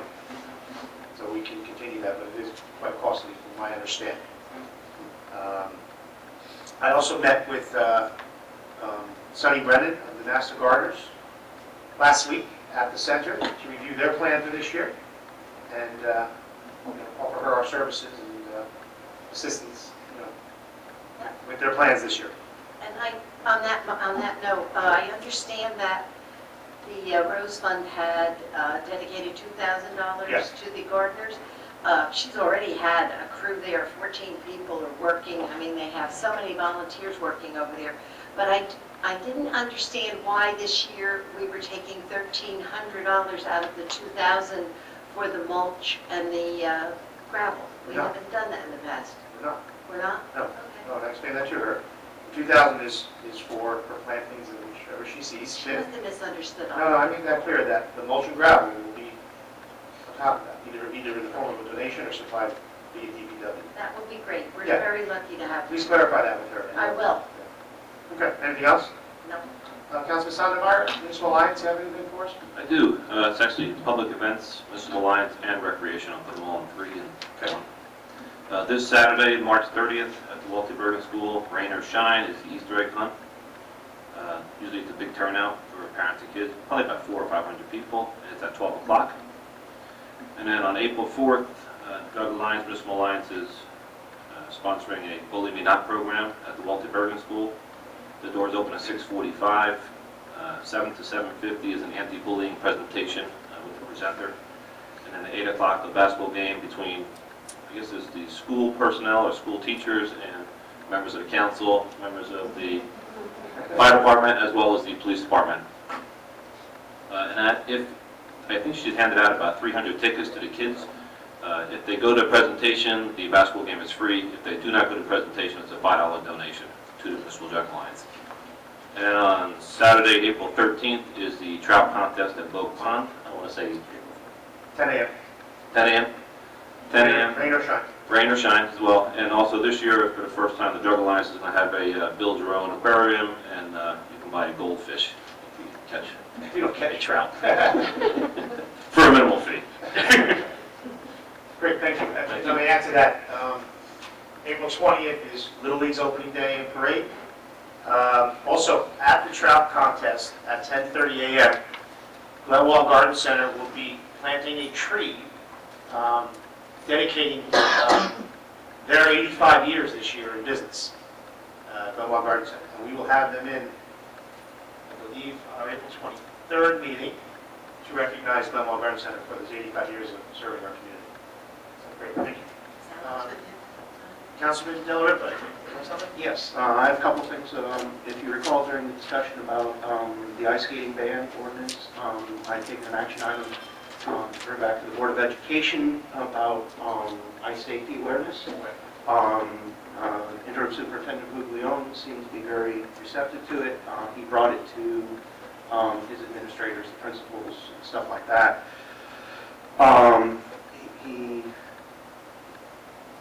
I get the impression there's not one currently. They're looking at how to develop one in such a way that the safety can be emphasized without somehow making it something that would attract the kids to check out the ice or something like that. A forbidden fruit type pay where they want to, So they are looking into it. They thought it was a good idea. I think I'm safe in bringing it up. I don't think they'll, hopefully we won't get any more ice this winter. We're good. One other thing is the Board of Ed does have its budget review meeting tomorrow evening at 7 p.m. in the Old Bergen Library. Wonderful, thank you, bless you. On the ice safety issue, I spoke to Aquatic Technologies, which is the firm that services our two ponds for lake management and weed control. They will sometime in the middle to end of April do that depth study at no charge to determine the actual depths of both Bode and Oakwood, and then the council can consider how we're going forward after we know that information. Anyone else have anything? Just to update you on, I hold the council seat on the planning board, and the planning board is in the process of reviewing, in anticipation for the redevelopment plan that's going to be developed by Burgess Associates and coming forward. We're reviewing the entire the steps to a redevelopment to educate ourselves, and it is a public, it's something that's open to public. So if any member of the public would like to come learn more about the steps, there's 10 steps in a redevelopment process. The planning board is going through that, so you may be interested in joining us, sitting in and learning more about it. Something coming. When are their meetings, Mike? It's the second and third Thursday of each month. Anyone else? Okay. Thank you. We also have your water department monthly report you've all been copied on. We have received our final utility permit fee in Avalon Bay, which puts us over $1.1 million in revenue from permit fees, which gives a substantial surplus in the utility. That will help us invest in infrastructure and try to stabilize the rate for our users. Okay, so that is on track. We also received a build-out plan from Avalon Bay, and it's quite aggressive, which is good news. They're looking to be close to finish by the end of this year, which would help us realize full revenue in 2014. We have a minimum for contract for $375 next year, but it looks like we'll be exceeding that based on their schedule of putting the gas pedal on the construction, as you can all see by driving by. Okay. Oh, yes, we also were reimbursed $18,000 on the cost of the redevelopment study, which was part of the agreement with Avalon Bay. So that was a revenue as well this year. I don't have it on the agenda, but we also have received to date, which is a great response, $45,000 already from FEMA of our $240,000 reimbursement, which is a quick turnaround, and I attribute our staff for being so diligent and organized in their preparation to FEMA. And that would be our chief, two chiefs, superintendent of DPW, and Sherry, our treasurer, who just helped gather that information. So we closed our case quickly, and we should anticipate full reimbursement in the next month or so. We have anticipated that in this year's budget as a reimbursement. Okay, anyone else? Are they going to do this in installments? Why did we get the 45, the FEMA? No, there's no rhyme or reason. And they don't even tell you what it relates to. You get an electronic deposit in your account. Yeah. That's the day. It's a final, I don't know. No. Okay. Consent agenda, I need a motion to approve it, please. Mayor, can we pull March 12th compared to the council meeting, all the resolutions? That's fine. For March 12th. Very good. So make a motion to approve the consent agenda, excluding the minutes from March 12, 2013. Who makes that motion? So moved. Second. Okay, and you can see again, we're also waiving the permit fee for the annual Bloomingdale Auxiliary Flower Sale and a Friends of Library permit for a raffle they're doing. Okay. So any further discussion? Yes, Mr. Mayor? Yes. Can we vote separately on the 27th of November since we're actually Well, just, you know what, when you vote, make that statement. Okay. Okay. the actual meeting, and you looked at the minutes, you could go ahead and vote. Because you guys did participate as elected officials at that time. But it's up to you. So we'll do roll call, so you have the option of voting yes, excluding those. That's fine. Any further discussion? Yes. On the March 12th, nothing to do with the resolutions, Yes. I don't believe. There was a statement about, in regard to the river walk, that the funding was not under open space. At this time, I'd like the attorney to look at the Rose Fund ordinance and give us advice on to what things can actually legally, under the ordinance, come out of open space. I don't know if we need to define the recreation, maintenance, or discretionary, but I would just request that we do that. Okay. So you can prepare a memo on that, and I'll just add to that. I do know that it does, the open space portion, allow for acquisition, maintenance, and the development of open space, which I think the Riverwalk would apply. But we'll wait for Fred's That's what. opinion on that as well. Okay. Any other comment on the consent agenda? So we'll do roll call. Councilmembers Conklin. Yes. Tomato. Yes. Della Ripa. Yes, but I would like to abstain from the November 12th meeting. 27th, I'm sorry. Shortman. Yes, except for the 26th of February. Sondemire. Yes. Yasti. Yes.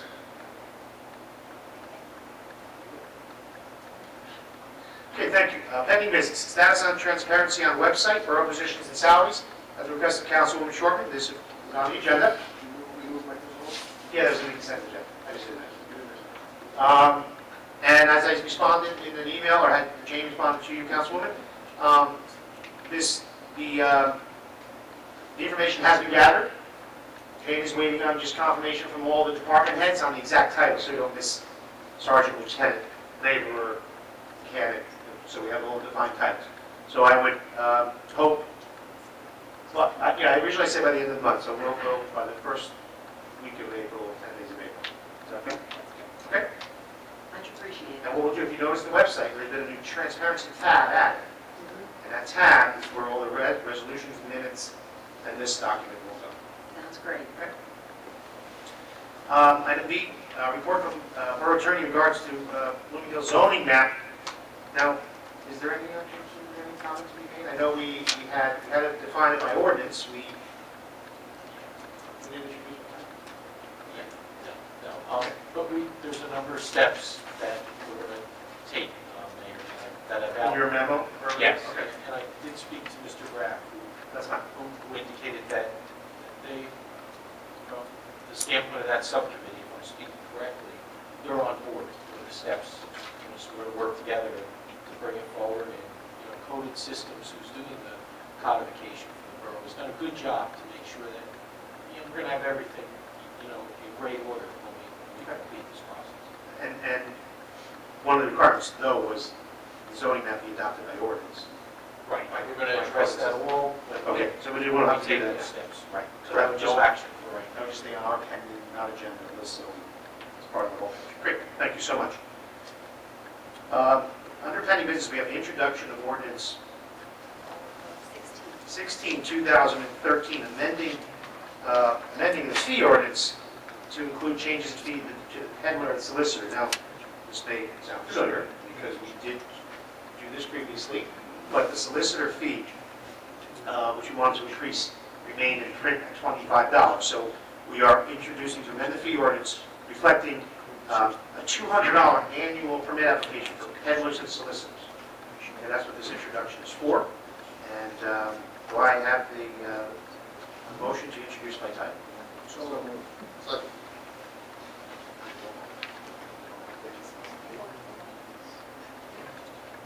Roll call, please. Councilmembers Tomato. Yes. Della Ripa. Yes. Shortman. Yes. Sondemire. Yes. Yasti. Yes. Conklin. Yes. Second and final, April 23rd, 7:30. I guess that would just be an ordinance and then you need to be. Right. Okay. Good. All right, next item, discussion in regard to Borough Hall roof. In my mayor's report last week, we talked about the Borough Hall roof and its leaks. And I told you I was seeking repair estimates as well as replacement estimates. And through some diligent searching by Jane, and myself, and Jane, we were able to, fortunately, because we really had no record through any old bond issuance of any when it was replaced. So we were getting group companies telling us it was the original, some saying it wasn't that old. Well, I had our engineer, who had his architect, come and inspect it for us. Initially, looking at possibly a gable roof rather than a flat roof, and that's out of the question because of cost. But the good news is, they confirmed based on the material used, it could not be that old, which again triggered myself and Jane to dig in the archives, and we did find two separate things. The metal roof, which we pretty much knew, was done when the elevator was put in 2002. We have a 15-year warranty on that metal roof. With Atlas International, I have a call into them, I've not yet heard back, for them to come out and inspect. We found that the roof itself, including the firehouse roof, the firehouse was done in 2004. We have a 20-year warranty on that. With Firestone was here on Friday. They've done some patching. There's additional work for them to do. They're going to prepare a report, the contractor that is, submit to Firestone, and we'll wait their response. But they did do some patching. Pretty much identify what we think the problem is, but we get leaks from both the flat roof and the metal roof. So the good news is, so far, we have warranty, and again, hopefully we'll have success administering those warranties and not have the cost to the borough. Okay, that's where we are now. Update on FEMA, I mentioned earlier, we're at $45,000 reimbursement, which is much earlier than anticipated, so we're in real good shape there. Discussion regarding 2013 municipal budget. We received, starting in January over a month period, all the worksheets from the departments. Every department has come in flat, over last year. Again, the budget is with the CFO, treasurer review. It's with the auditor now. Hoping to have it back any day with the auditor. And we're looking okay. I want the budget committee to look. We are under cap, which is a good thing. And until we have it to the budget committee, then we'll provide more details for the public. But we are pretty fair shape as we stand right now. Okay? Anyone have questions on that? So you see it. Okay. All right, thank you. Introduction of new business. I need a motion to adopt resolution 2013 3.11, payment of the bills. Who makes that motion? So moved. D'Amato, Del Ripa. Any discussion? Yes. In my emails to you, I imagine we had decided that the Tri-Borough will pay for the work that was done at Anderson. Yeah. Do they repay the borough or do they pay Barrett? Normally, here's what happens. Our water department winterizes Anderson Field, typically by removing the water meter, okay, which is owned by Tri-Borough. When they went back in this year to install the water meter, they realized the pipe had froze. Little League themselves winterized it, but apparently who did it didn't flush the pipe entirely. So we had a frozen pipe within the wall. It was the same day that Barrett Plumbing was here doing the Leisure Field, winterizing bathrooms, opening everything up. And there was a frozen pipe there as well. So what he did, in an emergency situation, the water department just sent it to fix both. The bill for Tri-Borough Little League is $102. The fact that it made it to the bills list, okay, which I realized, Sherry would have had to reprint the entire bills list. So I said to Sherry, let's handle it this way. Keep it on, Tri-Borough Little League will write a check to the borough for $102 to pay the back for the repair, which is easier than reproducing the bills list for Sherry. Okay? And I have a copy of the bill, separate, and I will make a copy of the check and put it in my box. And my other question is on, I thought it was interesting that you called it the Boston Street Kitchen. Is that what we? That's what I call it? The email you sent me. Okay. And I've always thought, is it the same thing I'm thinking of, the BYO, BBYC snack bar? Correct. Okay, they're the same thing. Correct. I don't happen to agree that we pay that money to repair. I don't see us as landlords. We don't collect rent for it. I think it's their entity and they should pay the repairs. I'll speak to that. BBYC leases a 99-year lease for $1 facility from the borough. BBYC or BYO at the time had made all the capital improvements to that. The fridge, and stoves, et cetera, et cetera. When the water department unwinterized the kitchen, there's a broken pipe in the wall. You guys say your opinion, but I do feel as the building owner, we are responsible for a frozen pipe over the course of the winter, not the nonprofit youth organization who leases the kitchen. There's a broken pipe in the wall leading to the kitchen. Who's responsible to winterize it? Again, on that one, water department winterized. Why are we having all these broken pipes if they were winterized? Great question. That's why that price included, that's why that price is more than $102, or $300 something? It's $1,950. Well, because what they're doing is installing flex hose on that to prevent future freezes in the winter. Again, you guys speak your mind, but I think It's a it's, lot of money, I don't think we should pay it. I think the borough, being the building owner, you know, I think, when a pipe broke at the rec center, the landlord's fixing it. How bad was the break? How bad was the break? Several breaks from one the break? water department. No, it's one break in the water copper pipe And I guess we're replacing the whole run. with Trex, which leads from Rocco's office, the main closet, into the kitchen. So we're putting, what type of pipe? It's Trex, and that's what it's plastic. Plastic. So the wall's not fixed. Well, not crack, Trex, I'm sorry. Trex, I thought- Trex is the deck. I'm thinking of the ditches. Well, using that type of pipe, you're preventing further. I'm just relying on the water department. Now, just to be clear, if a fryer goes, that's on their dime, That's that's on their nothing to do with us. We're taking care of our building itself. Correct. Right, you said that the break was not actually in the kitchen itself? No, it's in the wall leading towards the kitchen. Okay, so, But anything within that building, Coffee machine breaks, all that's of theirs. that stuff, That's that's, all nothing their is dime. ours. That's not. yeah, I can say that I've repaired that Everybody problem. machine several times. If there's electricity problems, that you're saying that would be ours, if there are electrical problems? Unless if they've made changes to the electrical system, I guess they would be responsible. But all that was done under permit when they renovated the kitchen back 10, 15 years ago. Who has to say who uses that? Well, because BBYC has the lease, they primarily use it. If asked, which is rare, but they have been, Trigo Little League, for example, they've let Trigo use it. Trigo used it when we hosted the junior 13, 14-year-old boys baseball tournament. Trigo did use the kitchen. You don't get big crowds at those games, so I don't think we'll do it. There's no revenue to be had. But, you know, if another community group wanted to use it, they have to approach BBYC because they're the leaseholder on the kitchen. That's rare, so they would work. That makes sense. Okay. Any other questions? There's a motion on the table, have a roll call, please. Councilmembers Delaware. Yes. Shorten. Yes. Sandemeyer. Yes. Yazdi. Yes, I just have to recuse myself from all the referee checks, all the referee pay. Okay. For the basketball program. Yes. Tomato. Yes, but with the same as Ray, I have to recuse from the basketball office.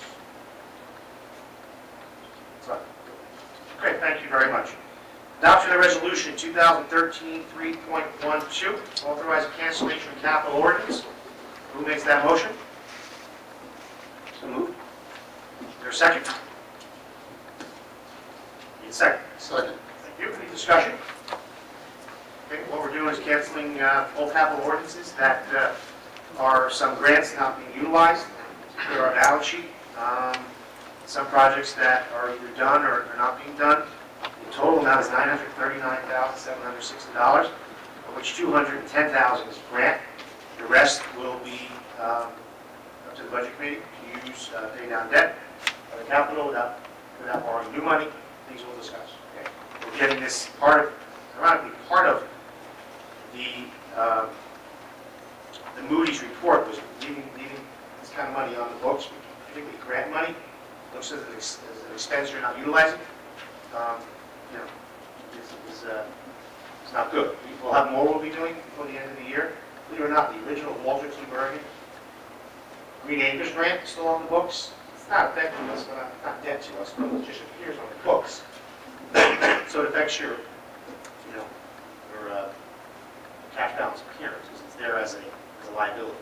Okay, so we'll be canceling those in the future too. That's what you're doing here. Do I have any further discussion?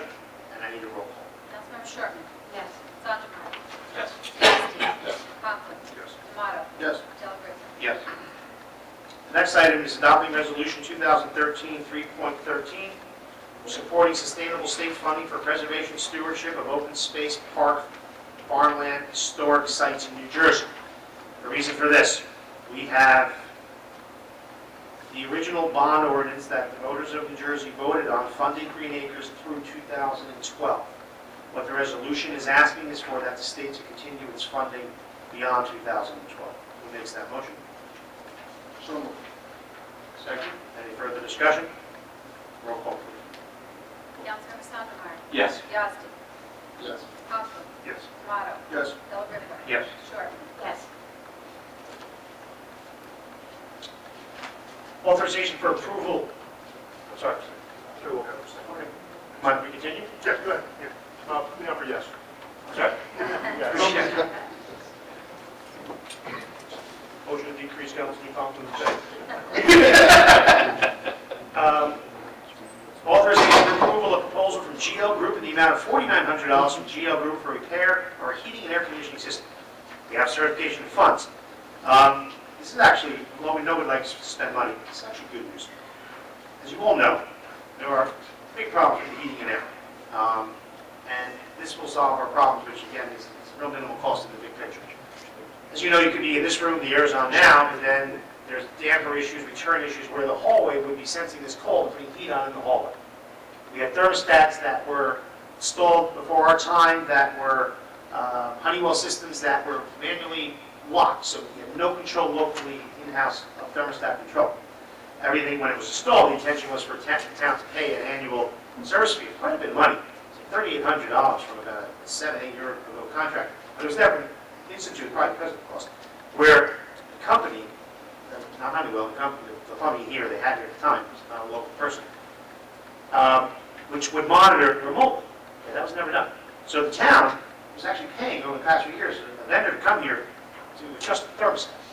Okay, so long story short, had 4 vendors in, 3 walked from it, wanted nothing to do with it, and GL Group submitted this estimate for $4,900. Detailed proposal you can see in front of you to, again, it goes, I'll get you to 95%, I'll do my best to get you to 100. And right now we're operating at about 55% capacity. Okay, so it's a smart move that needs to be done from an efficiency standpoint. It's going to help us again as well. And you all, I think, can attest to being in an office, in Jane's office with the heat on and the air conditioning on in Terry's office. It's just absurd. All this will be resolved. So who makes that motion, please? So moved. Second. Any further discussion? This is just to examine the system, No. not to fix it. No, this is well, it's for everything, and it's all dealing with dampers, and if they find additional problems, they'll let us know, but what they've spent in excess of 20 hours here already, at no cost, to get to this point. Okay. Roll call, please. Councilmember Yazdi. Yes. Tomato. Yes. Del Rippe. Yes. Shorten. Yes. Sondemire. Yes. Thank you. Good. Adoption Resolution 2013 3.14. We are authorizing an interlocal or shared service with the Borough of Kinnelon for jet vac services. The borough does not own a jet vac machine. We need to invest in maintaining our stormwater basins that need to be regularly cleaned, as well as jet vacuuming our storm lines, okay, sewer lines, etc.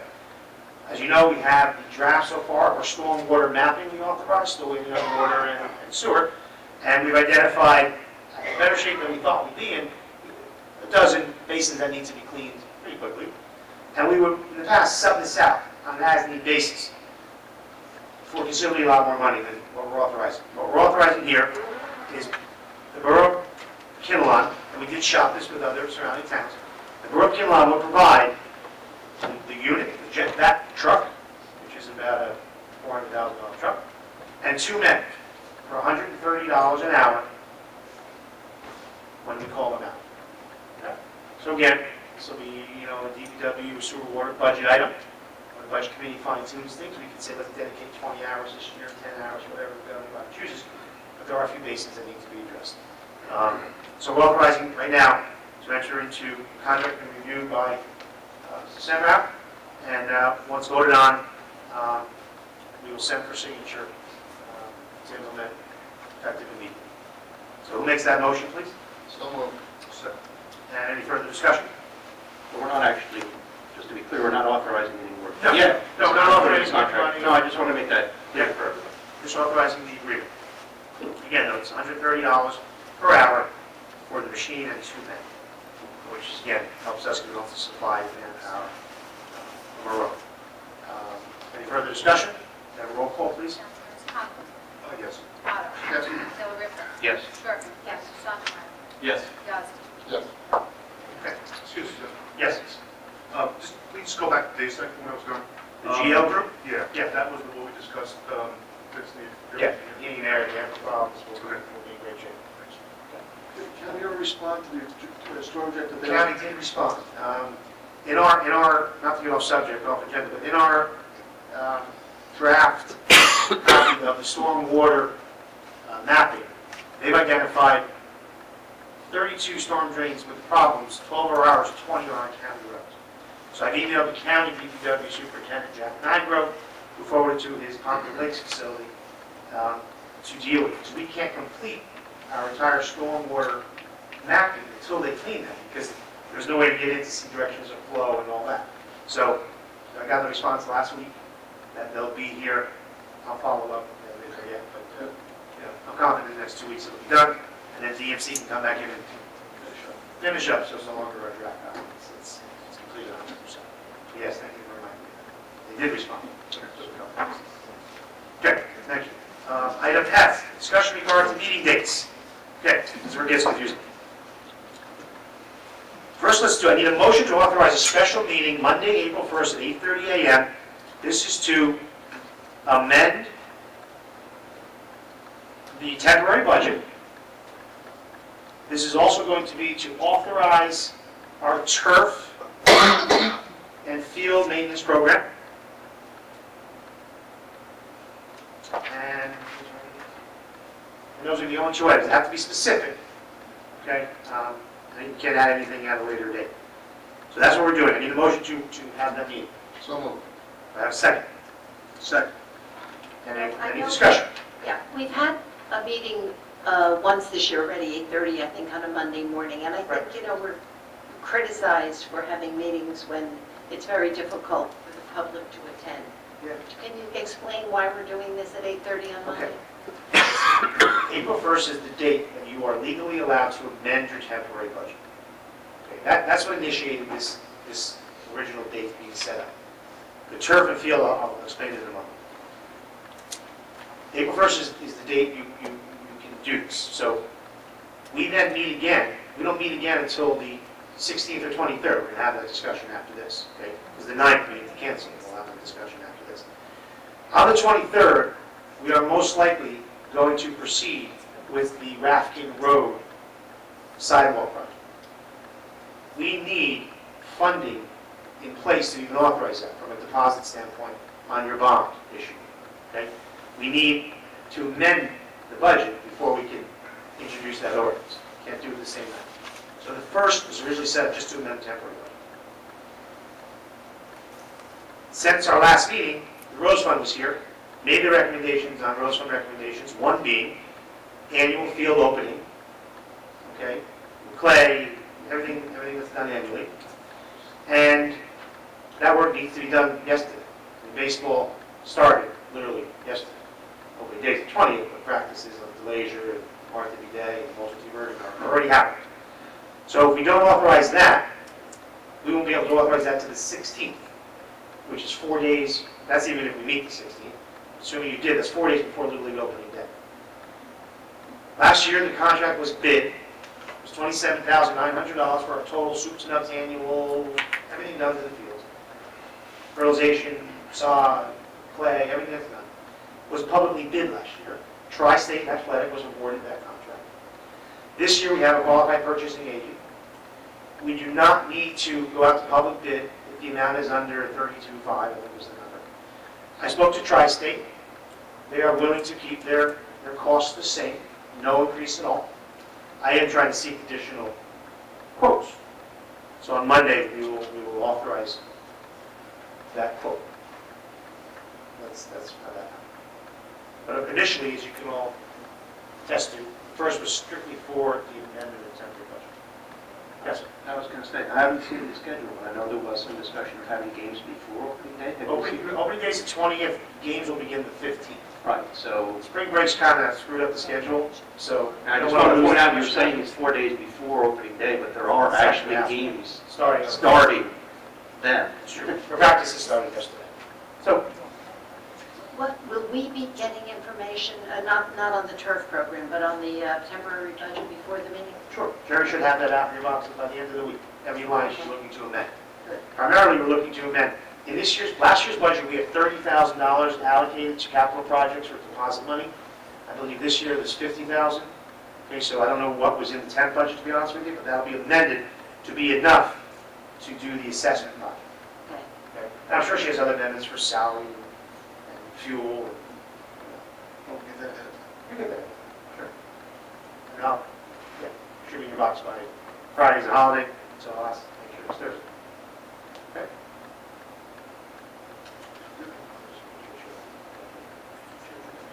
Any other questions? So we're moving, did we make the motion or something? We did. I'm sorry? We did make a motion. I made a motion. To approve the meeting? Okay. So any further discussion? Do you need roll call? Roll call?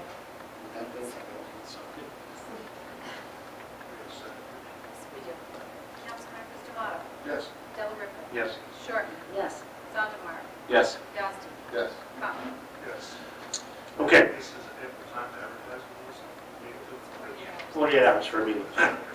Okay. The next item is cancellation of April 9th, not the 8th. It's posted in the agenda. April 9th, Tuesday, due to lack of quorum.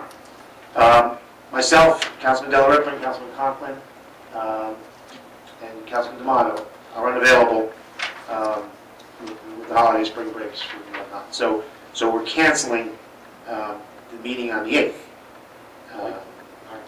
On the 9th, I'm sorry, I'm reading verbatim. On the 9th. So someone give me a motion to approve that. Second roll call. Who, I'm sorry, you have that? Del Rippe, D'Amato. Any further discussion?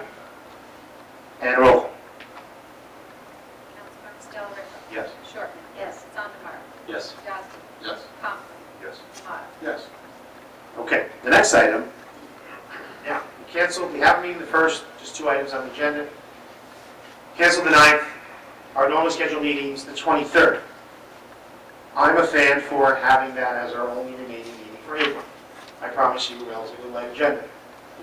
But on there, I know Councilwoman Shortman wanted to add a meeting on the 16th. Again, I would suggest we forego that and just have one meeting, which is our regular business meeting, on the 23rd, which will be your bills list and any other items, but it shouldn't be too hectic. I know you're concerned about too much at once. I promise we'll be done I promise. by 10 p.m. Well, we'll be home. you could always leave. Okay. No, yeah, I'll make it as light as possible. Jane Yeah. makes the agenda. We were going to do the I budget. just want, Can we review it before you get it? you can, but we've already, you can't have the meeting. No PowerPoints for Red. Yeah. Let's do the budget. All right, so, we don't need to take action on that. If everyone's in agreement, then we're done with that topic. Okay? Thank you. So, for the public, One meeting, the 23rd. meet the first at 8:30, amend the budget, authorize our field program, and we cancel the 9th, and we're meeting the 23rd, a regular meeting. Okay. Now we have some non-agenda items. Okay? Item G. Actually, the tablet is already-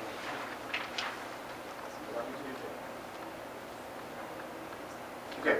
What I need to do, and I don't need action on this, I just need to state on the public record, unless I need action, Fred, is because of our calendar change, we advertised, we introduced the paving ordinance.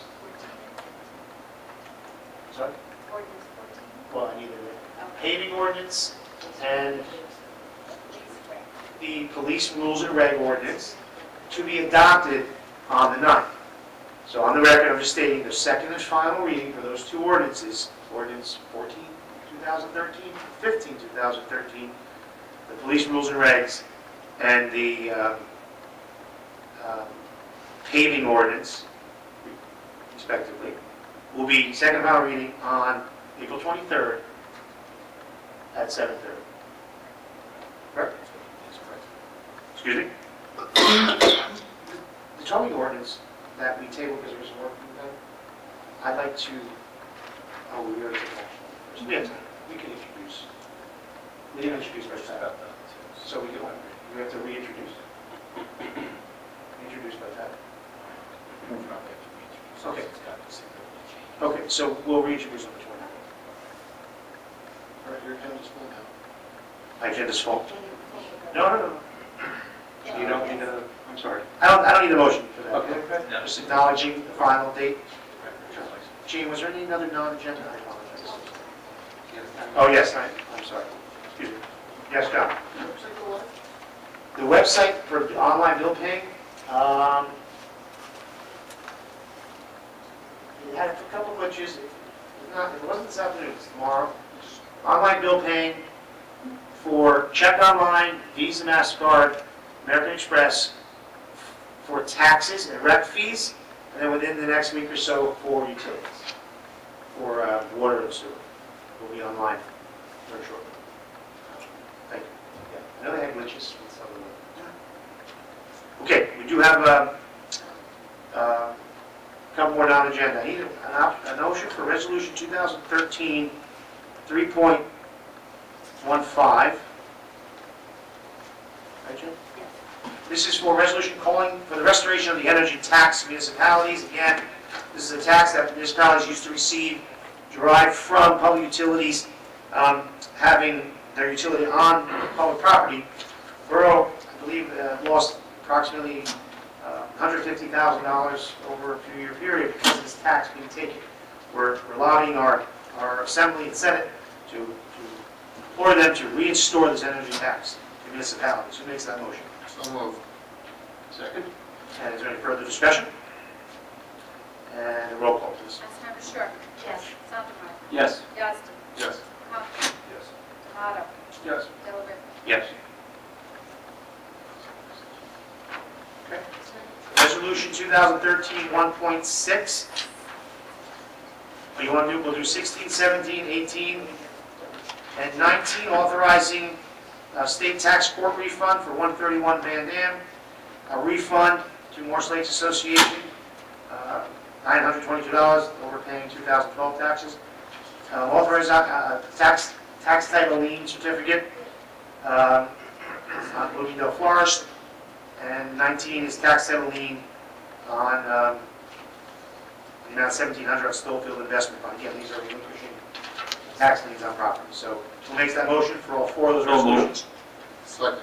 Any further discussion? I need a roll call. Councilmember Sondemire. Yes. Yostin. Yes. Conklin. Yes. Tomato. Yes. Delaware. Yes. Short. Yes. Okay, thank you. Anything else? And I need a motion now to open the late public comment. So moved. Second. All in favor? Aye. Anyone wishing to speak to late public comment? Please come up, state your name and address for the record.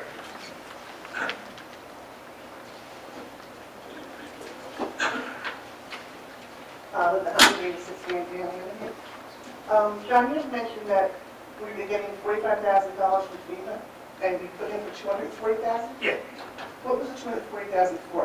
Total, that was our total claim for overtime, machine time, straight time, subcontracted time, the whole shebang. And so, Total cost per storm. total cost per storm. And the fact that, here's how we did well. Normally, as you know, 25% is our obligation. FEMA, for the first time, has paid 30 days straight time. We worked the storm for 14 days. So the borough's receiving 14 days on straight time. So that pretty much, which is already in the budget. So that helped us recoup the 25% obligation we normally have. So we're going to recoup the entire emergency appropriation that haven't been funded. So the emergency appropriation includes straight time, correct? No. I may have misspoke. The total claim was $240,000, did not include straight time, okay? But with the reimbursement of straight time, we're going to realize the $240. Normally on $240 claim, you'd be on the hook for 40,000, 45,000, whatever the percentage is. But we're gonna, so we only would get 215 on the 240, normal FEMA relation. But because they're paying the straight time, we're recouping the full amount of 240. So we'll be home. And we're anticipating that as a revenue in the budget. As long as you have documentation, excuse me, which we do, we have Form 9091 from FEMA showing us that number, we can, for CFO, anticipate that as a revenue. I know we can anticipate FEMA money. Yes, I understand that. What would you have for? Yes, I know. Secondly, transparency. How come the budgets and financial statements have been removed from the borough's website? Actually, they're on there. Yeah. I said the same thing to Jane the other day, and I couldn't find them. And they're there. They're there. Where are they? It's supposed to have 3 years according to best practices. They're on there. They're on Well, there. financial statements, first of all, for this budget for last year was not a full budget, so that wasn't even entirely on there. Neither was it full financial statements. So you may have said it was on there, but it was not the full. It's under the, right, Transparency, Finance Department, and it's all under So there. now it's moved into, because I looked on it yesterday, I didn't see it. Under the finance department. Go to Transparency. For financial documents? Right.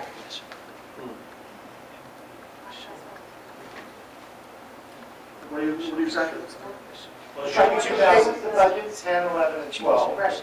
12, you wouldn't have the audit, because it's not done yet. I have trouble finding it.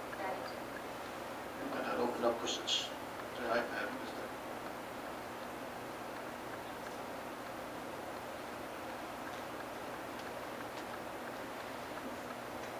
It's great to have electronic world. Yes, it is. I think we're allowed to use it. We're not to this email, all right? Okay. Sorry. My next question is, which ordinances are being, capital ordinances are being canceled? I'll tell you that. They're all Main Street improvement related. Hold on. Which was all canceled, grant. Was canceled. Under during new business code, right? Okay. Ordinance 8-2004, $182,715. Actually, Linda, would better if you do this. Okay. I also had read that you had canceled one that had a fire truck on it. We purchased a fire No, truck. we didn't cancel it. We amended it. There was like 35,000 left in it. We amended it, put it into capital building maintenance because of the roof and the heat system. Well, just put it there. It was, Well, we didn't know at the time. We were looking possibly at 125,000. Hopefully not. So if you have any questions, let Jean know. I mean, as far as detail on those. okay, now last question is that, as far as the church management program, this is something that you know about every year. I mean, it's not something that's brand new coming up. And I was just kind of surprised when you turned around and just said now that we're going to go out for more prices. No, I haven't read it. Since the Rose Fund, the governing body can't take any action until the Rose Fund comes with recommendations. That's a fact. By ordinance. You can go out and find out prices for people, which you've done in the past. I don't know what the Rose Fund's going to be recommending. John, please. Let's not be funny. You all know that every year this is what the Rose Fund is going to recommend as far as the church program is going to be. That's going to happen. And to say that now that you've already decided you're going to go with Tri-State, you can go with that. I didn't say that. I said no, I did not. I said Tri-State is coming in. Because I wrote down exactly what you said. Please come and listen. Mhm. I wrote down that Tri-State authorized last year was $27,900. Tri-State has committed with no increase in the same price this year. And I stated on record, I'm seeking additional estimates to I'm prepare. seeking additional estimates. What are you seeking it now? How are you seeking it now? What was I You've gonna already decided you're going to use them, but that's a farce. do? You assumed I've already decided.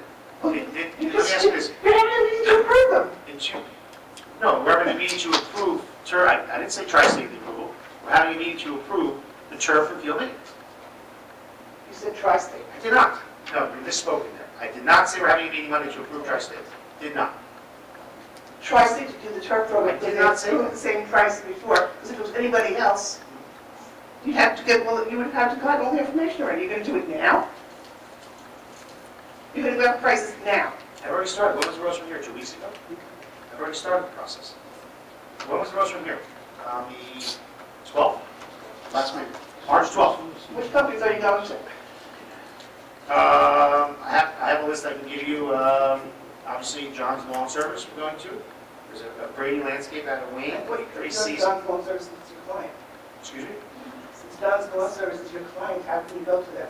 Because ultimately, the determination is made by the governing body. Even about recommending anything. If you're going to take proposals, then it's up to the governing body to, I don't care who it is, it's up to the governing body to make that determination. The mayor does not. So you're saying the mayor, being the borough administrator, is permitted to go to his client to get a quote to work for the town?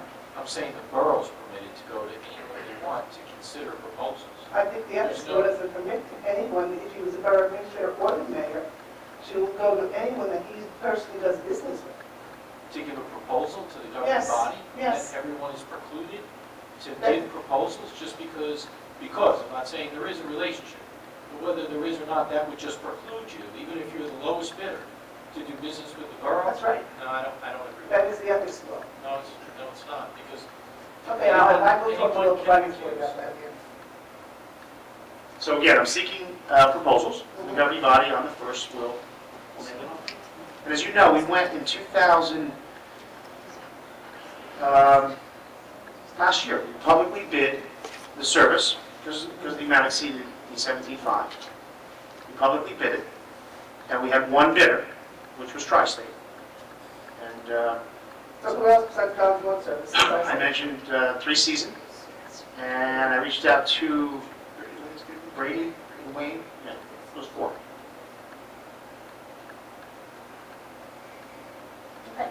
Okay? Thank you. Anyone else wishing to speak, please come up. State your name and address for the record.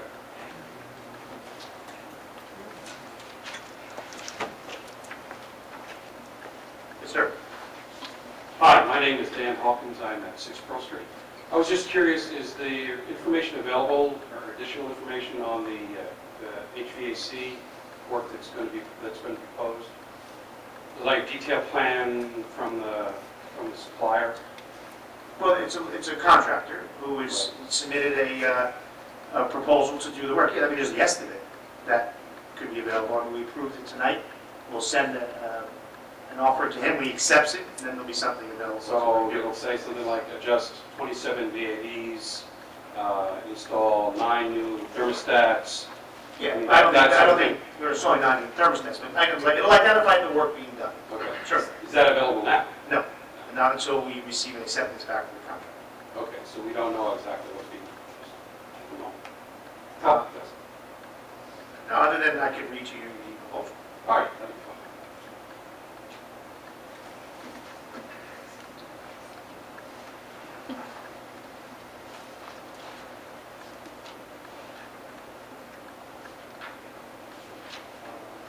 Bear with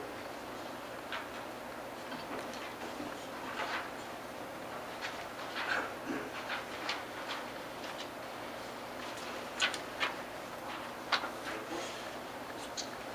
Okay.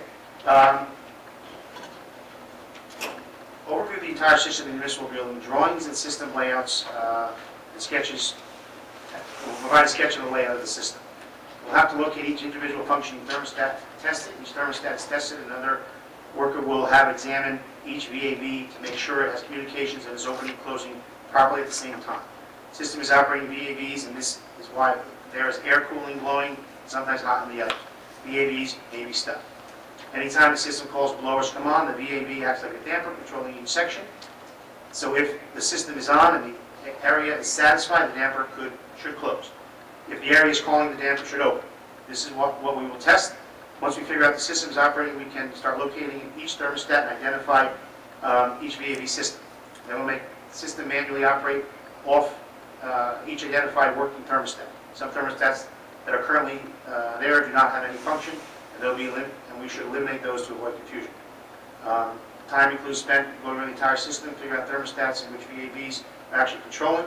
Also, main control system will be assessed. 20 hours later, labor to laborers, any parts needed will be additional cost.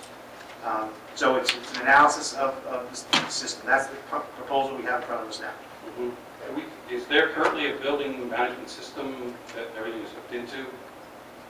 Or or maybe I'm asking There- outside. Yeah, I mean, it's not my bailiwick, other than having 4 contractors in with 3 running, you know, because of it. It's a Honeywell system Right. that was it locked out thermostat control. Yeah. Typically, a building management system will do that. There should be, it'll have, you can schedule certain places to be. The problem was, the town never had the contract with that third party to be that person to override it or electronically control it. The town was using a company called Mako for the past number of years. They literally would call them to come in to, there's quite a few invoices from 2005 to 2009-ish of these service calls, literally adjusting thermostats and things like that. So the goal is to override that system. The company, GL Group, who's already spent a lot of time here, has done a lot of that testing. It's already overrode, for example, a library. We have a number of complaints of the air conditioning being on in the middle of January. So they already overrode that for us. They just came in, there was no charge, and they overrode the thermostat in the library. So now we have manual control there. They're going to do that building-wide, so we just have an efficient operating system. Now, are they just going to set the thermostats once, and that's it, or are they going to give you access? We'll have access. We'll have total control. What we'll do is put lock boxes on them all. Our DPW custodial person who maintains the building will be able to then adjust. We're not going to keep them wide open, so they can just lock it up or lock it down. So we'll have internal control. Okay. And then there's damper issues. Again, there's return issues. It's out of not my field, but it's the only comprehensive study that was given to us, and I'm confident it's going to get us to where we need to be for this proposal. Are they going to propose a new building management system, or is that not under discussion? That's not under discussion. It's just to get us operational so we can manually control it. So it's like, I don't know about your home, but like my home where I set it at 62 and 62. I don't have all different zones going off all different times. Except in the basement where it's really cold. Well, right. But again, it's currently, kind of a mess, and really hasn't been dealt with. I do want to seek, which I have DPW just did, all our boiler reviews throughout the town, all our furnace reviews, it's just another other place that has a furnace, to see if PSC&G can offer us anything, a service contract. Because I couldn't tell you, to be honest with you, filters were changed, when they were changed, so I need to get an annual service contract as well. But this is to fix the current problem here. Thank you. Is that your business? No, actually, but I am an engineer, so. Okay. And I'm because of my business, I'm very familiar with HVAC. Okay. And I know that building management systems are available and have been for a long time that allow you personally to set up, you have 20 thermostats. Each thermostat controls a DAV, calls for heat or cooling, and then you can program that centrally, and you can monitor also centrally what's going on. You don't have to have manual control because somebody says, it's too warm in the library. Somebody goes to the computer and says, okay, and they tap it down. You can do it from your smartphone now, they have. That too, yes, right, exactly. That's not a discussion right now. Okay, all right, thank you. Thank you very much. Anyone else? Yes, sir. Al Miller, 7 Mary Street. What is the first open public review of budget for 2008? What day was that? April 23rd. April 23rd? So it'll be the introduction of the budget, Right. which is when it becomes an available public document. And then Now, it'll be on the website once it's introduced, once it's introduced, it'll be on the budget. But then it's subject to change before final adoption. Okay. But now, like, the meeting on April 1st. That's just to amend the temporary budget. Because we don't adopt the budget until... So temporary budget meaning what, to run it up until the point of budget? Correct. 2013? Correct. That's how, the borough, any borough operates, because you need money from So January. basically, to understand it, that means you and the council get together, you put forth the items you'd like to change, and everyone votes on For the first? The first. No, that's purely coming from finance.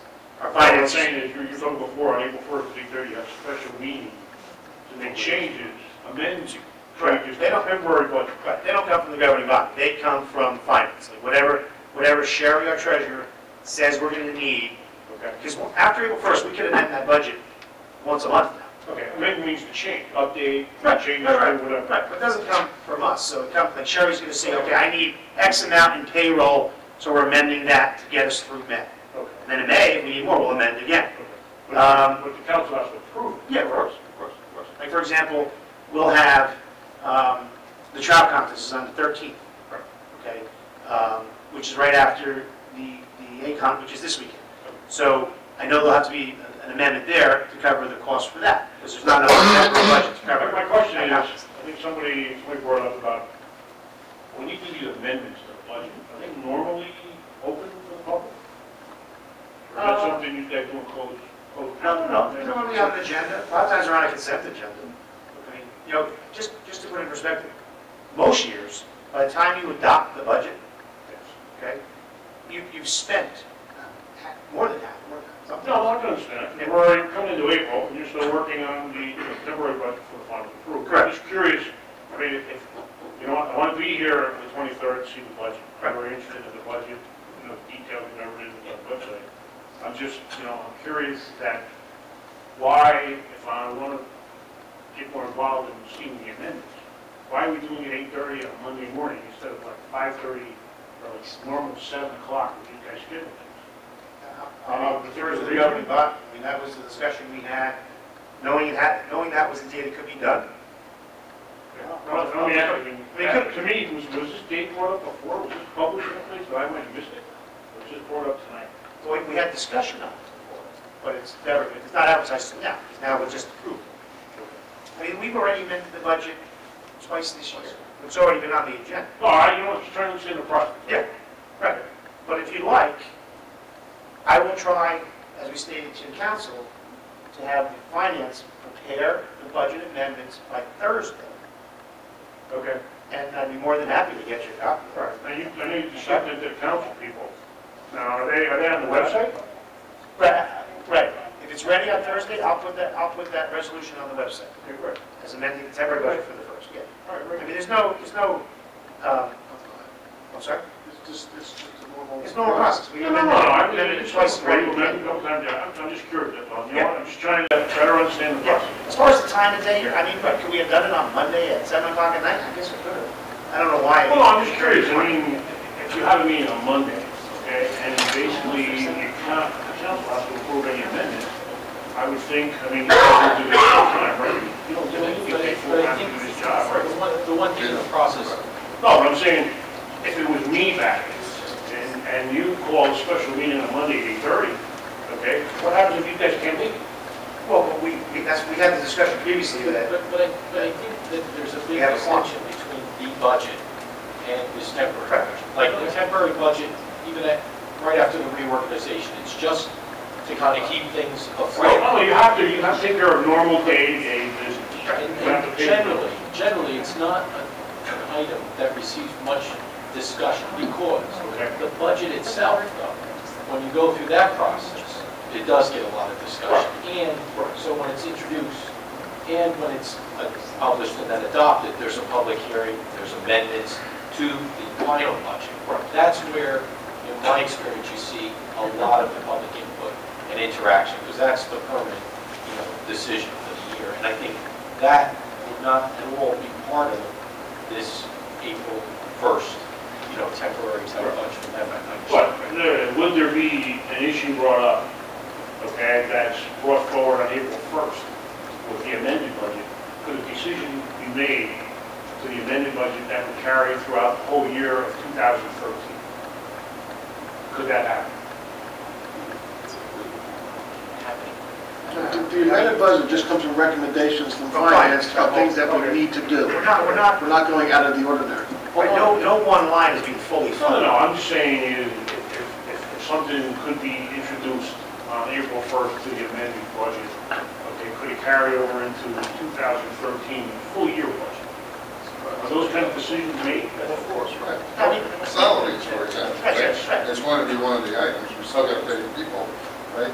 And that's going to then roll into. But I think at the end of the day, once we, Greg, correct me if I'm wrong, once we get the budget we're comfortable with, you're going to explain. Yeah, last year we had 2 sessions where we actually Maybe one of them. Together. The 23rd, now how much detail did you guys get into on the? That's just an introduction. Is it a high level thing? No, it's an introduction, so now it's public document. The beginning is no discussion. And then the adoption, we don't know when that'll be, but the plan is to have a few public meetings between the introduction and the adoption, where I'm sure Ray will present us a PowerPoint and Yeah, you did that last year. define the budget, right. So that is the plan, because we can introduce on the 23rd and not adopt till June, July. I mean, that's happened before, I just can't commit to you now when. But back to your other question, I think what you're asking is, I'll use public events as an example. Let's say the public events budget is $16,000 for the whole year. Could the first, we fully fund that on the 16th? On the first, could we fully fund that all? The answer is yes. Yes, you could. Would you carry into the whole year? I think that was what you were asking earlier. Yeah, I was just Will wondering, we? No. what can you do at an amended budget level? Can you make changes that will reflect the entire 2013 year? At our introduction, our auditor will be here and our CFO, they're always here at introduction, so they can address a lot of the more technical questions. And I believe these are the rules. We've amended 2 or 3 times already this year, but you cannot, I believe, and don't quote me on this, you cannot exceed a 10% amendment. And if you exceed a 10% amendment, you can't do that until April 1st. So that's where we go. Okay, 10% amendment what, of the entire budget? 10% of the existing temporary budget. Okay. Well, that, The whole budget. Right. So here, again, because I know the council wants to see it before Monday, we will have finance produce the document, and I will assure you, Chair, you should be for assuring you, that this will be on the, by a business day end on Thursday, 4 o'clock, this will be on the website. Okay. Anyone else? Seeing no one, do I have a motion to close? All in favor? Aye. Okay, we have no executive session this evening. Governing body schedule is again April 1st, 8:30, April 23rd, 7 p.m. Everyone enjoy your holiday, and motion to adjourn. All in favor?